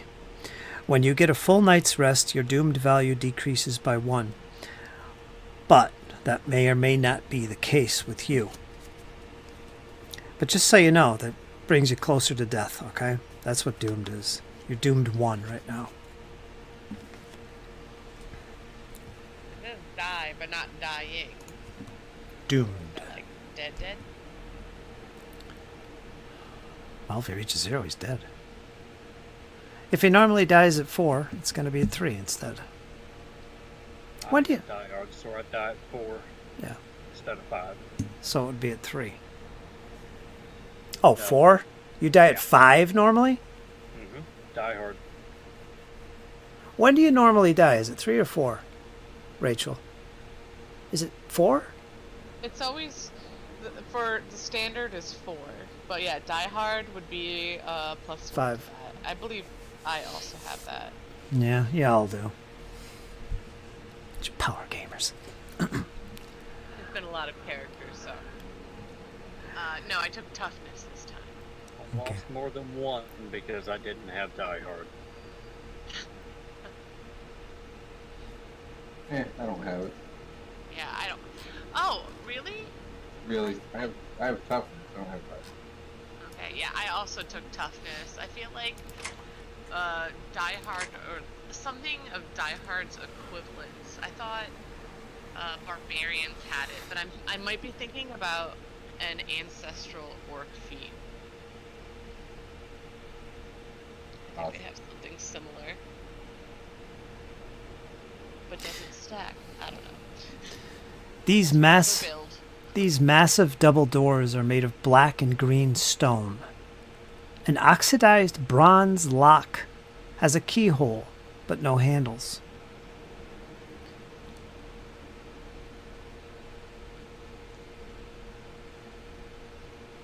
I think I described this on the door itself. You could see what looks like a skull, and you see it's sculpted onto the image, but you see what looks like moss growing from the skull face itself.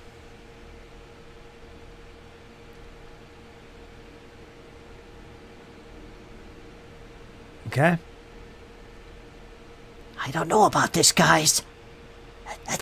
That's the symbol of Nimbaloth. She's worse than Belcora, or it. Do they get along? Nimbaloth is one of the outer gods.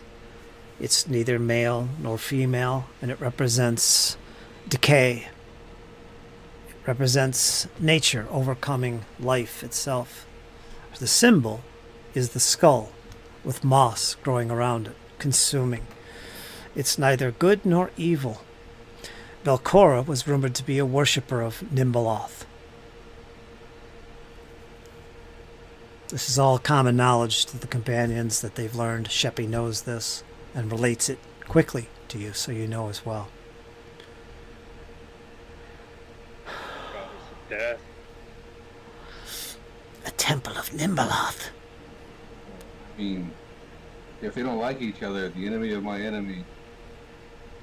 No, I'm not. I didn't say that. I said Belcora was a worshiper of Nimbaloth. To be I know, clear. Rue's just speaking out loud. He's just like, if they don't like each other, maybe they had a falling out. Maybe Valkara overstepped her bounds and Nimbaloth didn't care for it much.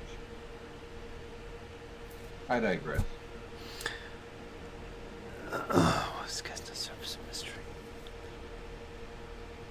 From what I understand of the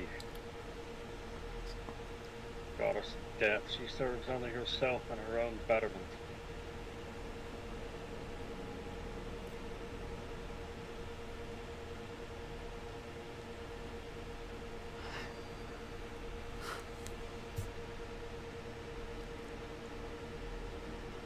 Okay. So the doors are unlocked, Rue. That skull key fits perfectly. What do you do? He unlocks it, he'll open the door. Has anybody detected magic lately? Uh, I will gladly do so. if you Sheppy. teach me how. yeah, Sheppy Well- has been. Sheppy has been. He detects new magic somewhere in this area, probably beyond those doors, because there's no other place they haven't been so far. So he does, Okay. and Alrighty. I think he If- can if detect he beyond ever the direction stops, here, I so- shall- I shall pick up the slack and detect as like Rue's opening the door. well, it's good somebody's searching because you're the one watching for traps. And so far, you haven't seen any traps on this door. So, there is that. So there you go. The door is open. I think you can all see. Let's see what lies beyond. This large chamber is made of the same black stone as the imposing ebon doors to the north, the ones you're standing at. 8 alcoves, 4 on each side, the east and west, the left and the right, line the walls. Each alcove, from what you can see from here, Rue, all of you, there's double doors, contains what looks like remains of jade-colored statues. All of these figures have been defiled. None have any heads remaining. Most are missing hands. And one is just a pair of bare feet upon a pedestal. An enormous stone throne carved out of heavy blocks stands in a doomed chamber opposite the black doors. That's what it says. Oh, no, I'm sorry. I take that back. That must have been me thinking of Kyle. It's called domed chamber. Sorry, Kyle. Easy mistake. Very easy. Very easy. So yeah, it stands in the domed chamber opposite the black doors that you're standing in. So down here to the south, that's quite a distance. We'll assume you kind of entered and this is what you can see. Doesn't seem to be traps where you're currently located. Thanks to the cautious elf with your group. But this is where you stand now, and this is what you see. What we walked into now. Is there something alive in here? Let me see. Probably. Oh, there is. I forgot something. Everybody, listen. Did you hear that?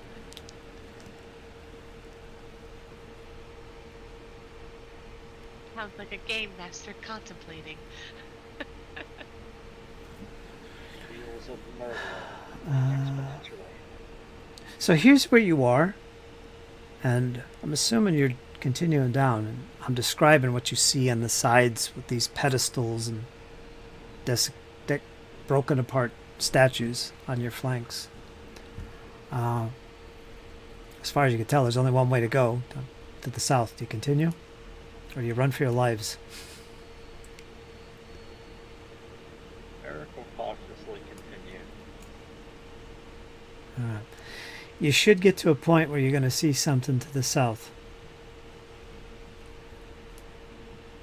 Yes. You should see something on the throne that's domed to the south. Something moves there. You can see it clearly. I don't see anything. Okay. You will in a second. We'll keep moving with them.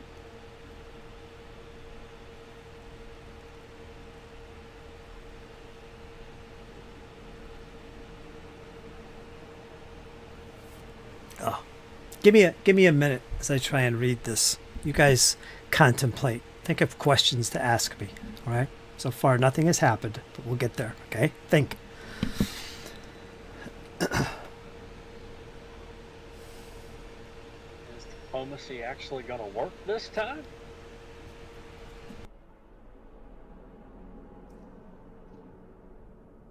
Let's find out. I mean, yeah, if we can, I'm not very well spoken. Don't think they'd listen to what I have to say.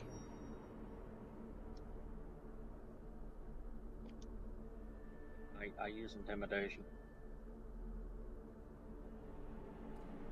But I am trained in diplomacy.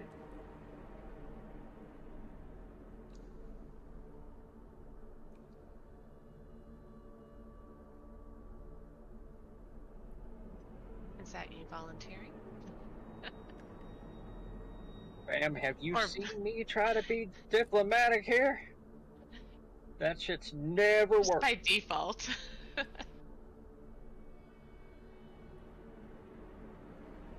Yeah, like a Well, Norian we don't tried have to be. We don't have to make friends, but perhaps this could give us some answers. Answers to long-awaited questions.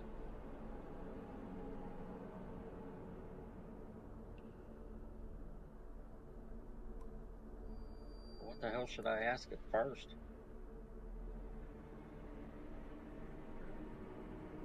Identity is a good one. Yeah, but I'm gonna cut straight to the chase.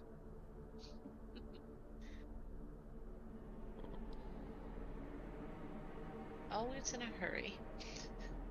That's what she said.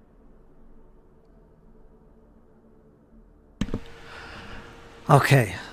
So as you get to about that position, you see this throne in the southern portion of this corridor. Also, to the east and west, you see more doors, or not doors, but the corridors.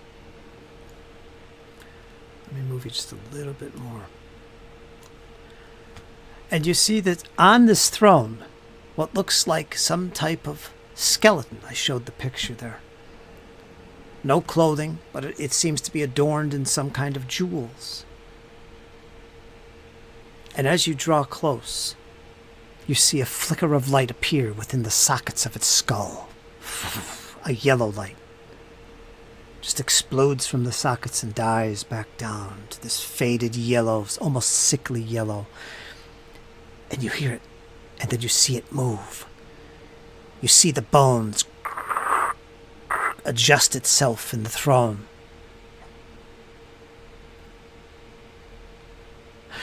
Welcome. Please come forward. So what do you do, Eric? Rue?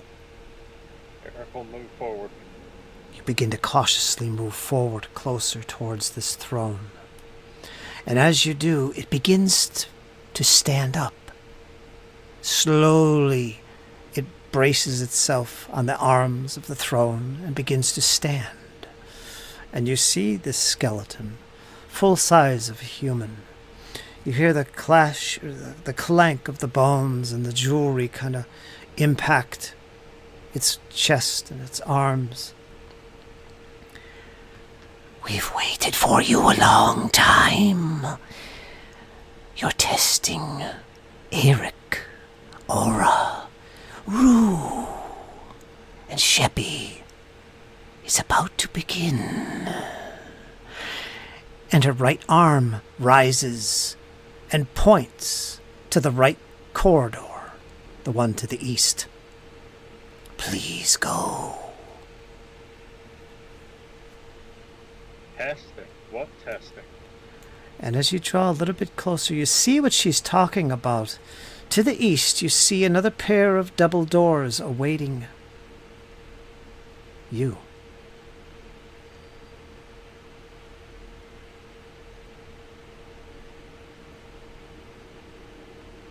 The next move is up to you. She's inviting you to the right corridor. What lies beyond said passage? Please go.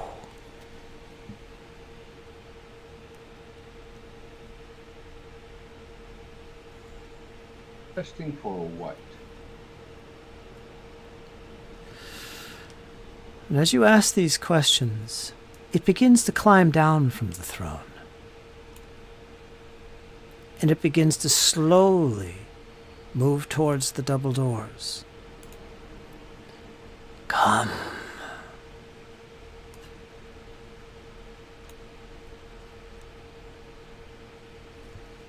Can I sense motive for like a malicious intent? Yes. Make perception roll.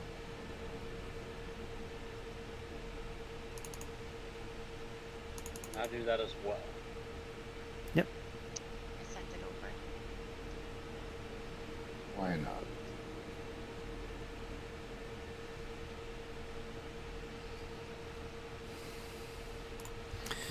Being made of nothing but bone. Very out of the ordinary. It's hard to read her or it. Although the voice sounds sinister, her gestures seem non-threatening, almost peaceful. She again. Sorry. Go ahead. Can I attempt undead lore to see what's holding this being together, for lack of a better word?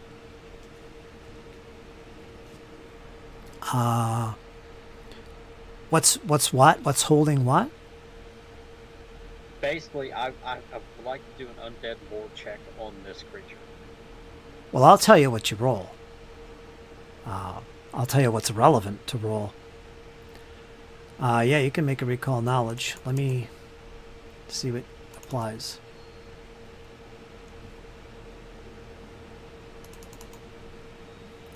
What is the sheet open somewhere? Nope. Okay. You can give me religion. That's the only one that would really be applicable. And unless you have a lore specific to, say, undead or skeletons or... I do have undead lore. We'll use either one, religion or undead lore. Whichever's better.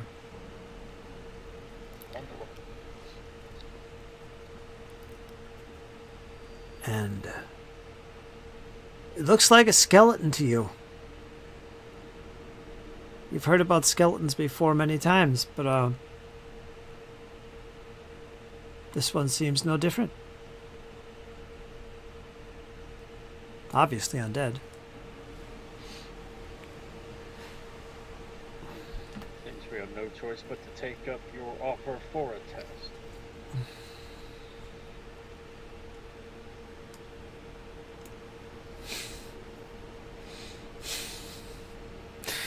So she motions towards the door. So basically, do you want to head for the doors and open them and pass through? I guess. Yeah, there, we'll head over there. And however tempting it may be to go through the other doors, Aura follows, not wanting to aggravate the skeleton. Alright, so you do so. We follow suit. You pass through the doors and she is leading you, or it is leading you. Essentially. Now we are here. Continue on. The rewards are so wonderful.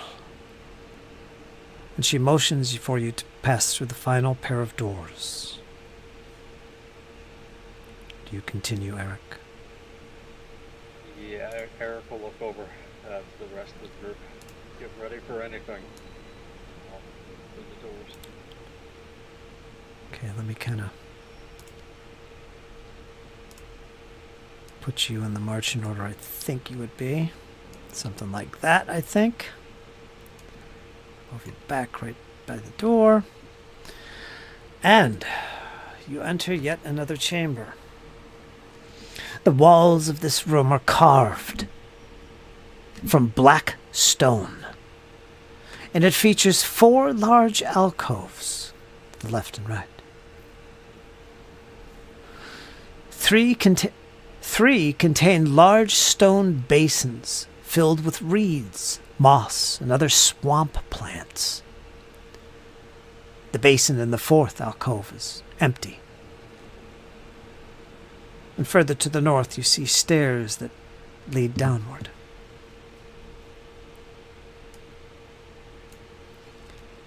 The doors behind you shut as you hear the voice, the whispers of the skeleton. Continue. Continue. I wish you well.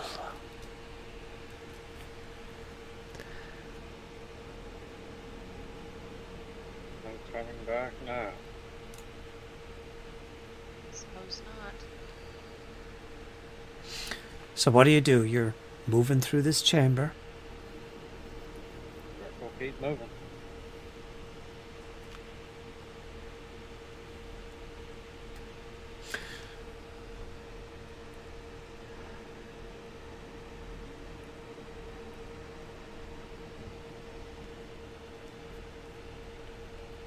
Oh, we can't hear you. I'm not saying anything. I'm just motioning. I saw your hands and I'm like, is his mouth moving? I can't tell. I'm like, oh gosh, he's muted. We're missing all of this great detail. All right. Let me All right. retcon one thing. The skeleton is still leading you forward. She didn't remain behind. All right, so you're still following her. Okay.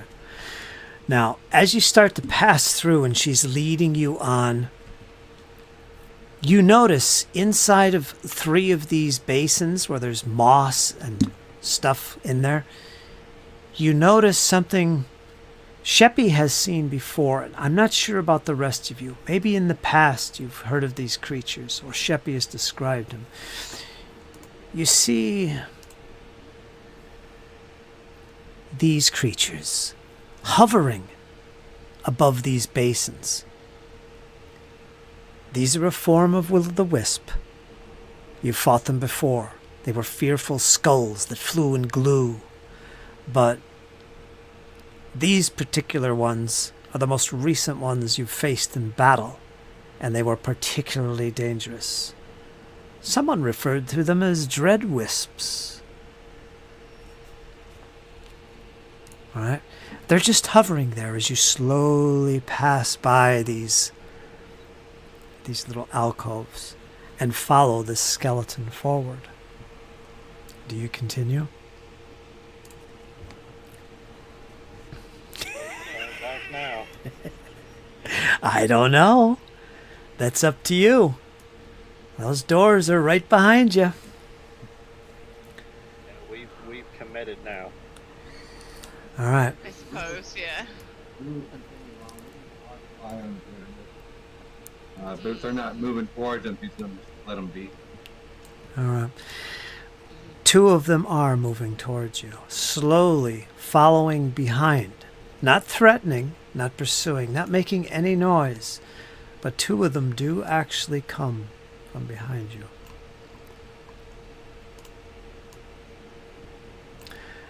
As you begin to descend the steps,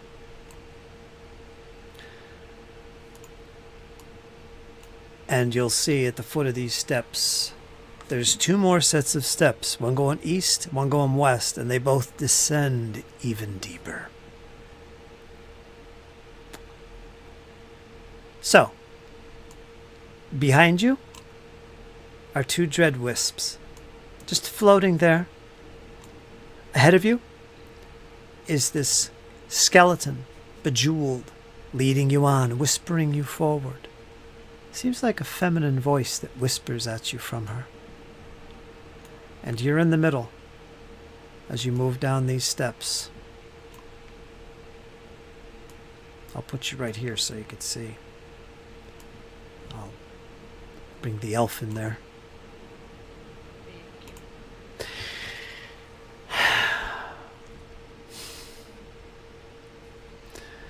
Let me see. That leads there. That leads there. So, let's do a transport to the next map. What are we on time? 10:18.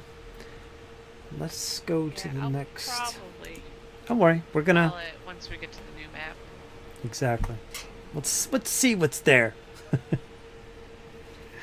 Let's see where this leads, because you're letting her lead you on. She takes you to the eastern one. And you begin to follow and descend. She's about 10 feet in front of you. Now, at the end of these steps, and they go down about 50 feet, they turn south at one point and go about another 50 feet down and reach a little corridor, which is about 10 foot wide, and a doorway. We are here at last. And she points towards the door. Let me bring you to this map. Oh boy. Actually, it's about 5 foot wide. Okay, let me focus on this map. Get it centered so you're right where you need to be. And then I'll bring you here. And okay. Activate.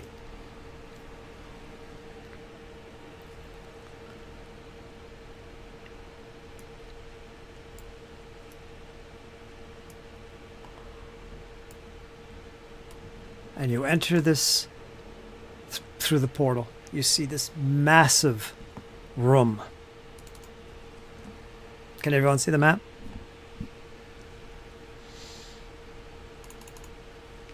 Really dark. Yeah, we only see the party token, but it doesn't have any light source coming from it other than like Yeah. Let me put light on it. the tiny aura. Can you see it now? Yes. Yeah, there we go.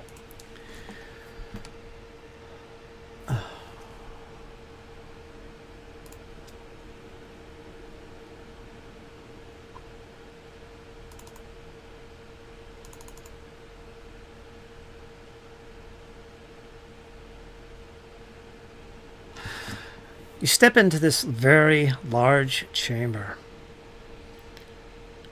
A basin filled with reeds and moss stands in an alcove between the doors that lead to the north. You pass through one of those doors, the eastern one. You can see that from where you're located. In other words, both those sets of steps lead down here. You can see the other door opposite of where you're standing. Right here in the middle is an alcove. This is where there's another basin. 2 metal tubes jut into the room from the east. Okay, it's down here. Each sealed off by some iris-like mechanism a foot or so inside the pipe. No method of opening these mechanisms is visible. Black stone doors lead to the south. You could see them. And a single gray stone door carved with shapes of swirling mist leads to the west. None of the doors have handles or latches. This is your first test. You hear the voice.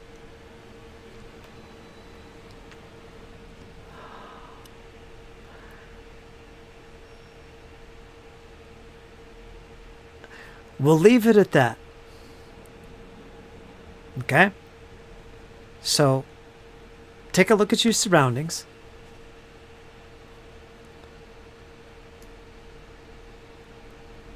Wish I could leave it at a very exciting moment, but I have some stuff to read and I don't want to make you guys wait. But It's okay. The suspense of what is to come. I don't want to get too ahead of myself without knowing exactly what to do. I didn't even have the skeleton woman in here. She might be dead. I don't know, but she's here. I don't know yet. We'll find out. Yeah, we'll find out in the next session, but you have descended down, brave souls. This is going to be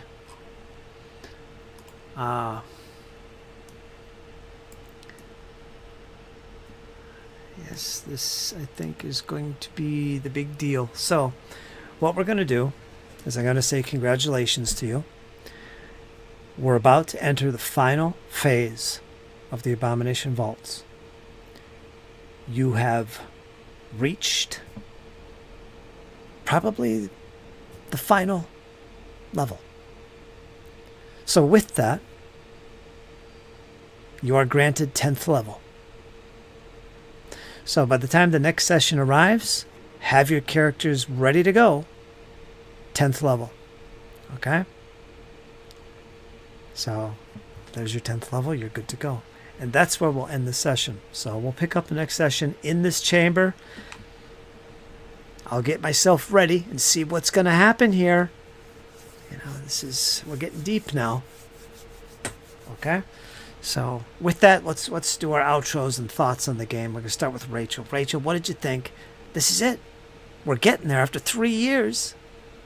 Here we are. It's very exciting news. Also, it's very exciting to be 10th level. That's very nice. We're going to have a whole lot of things open to us.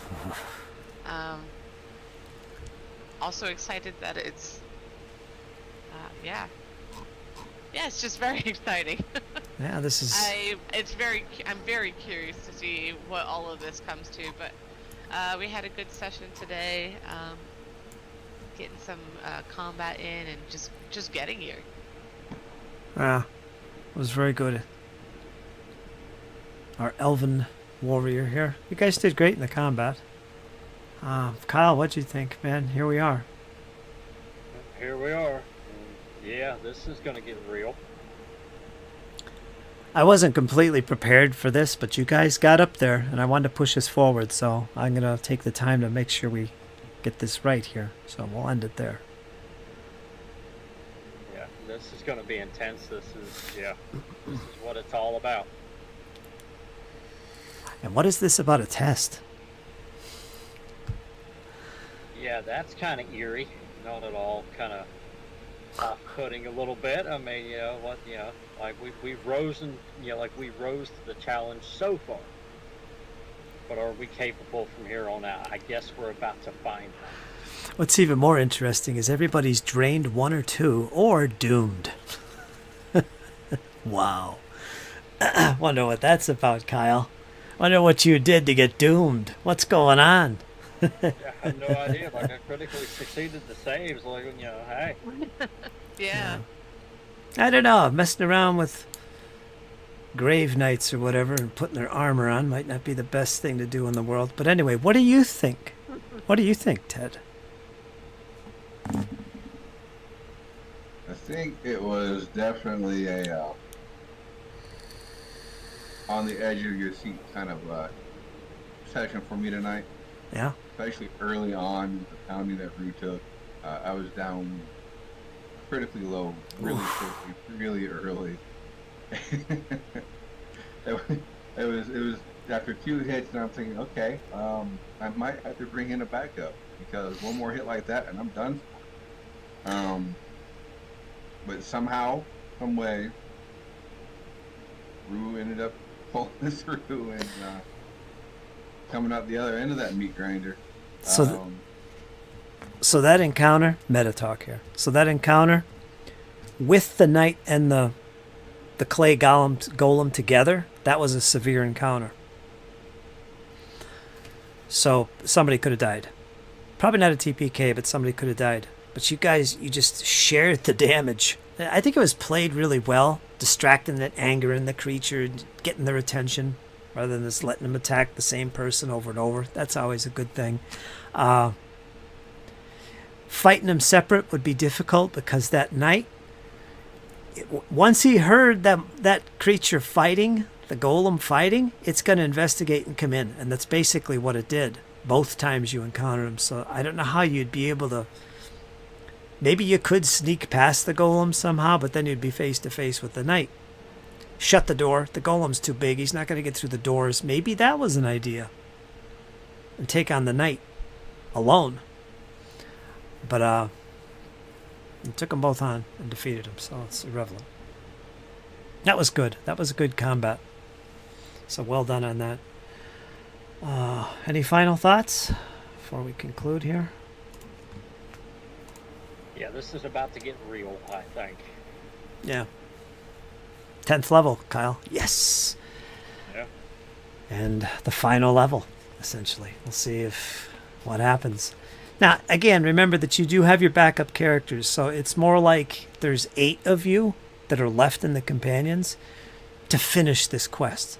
But that's it. There's no more new characters coming in.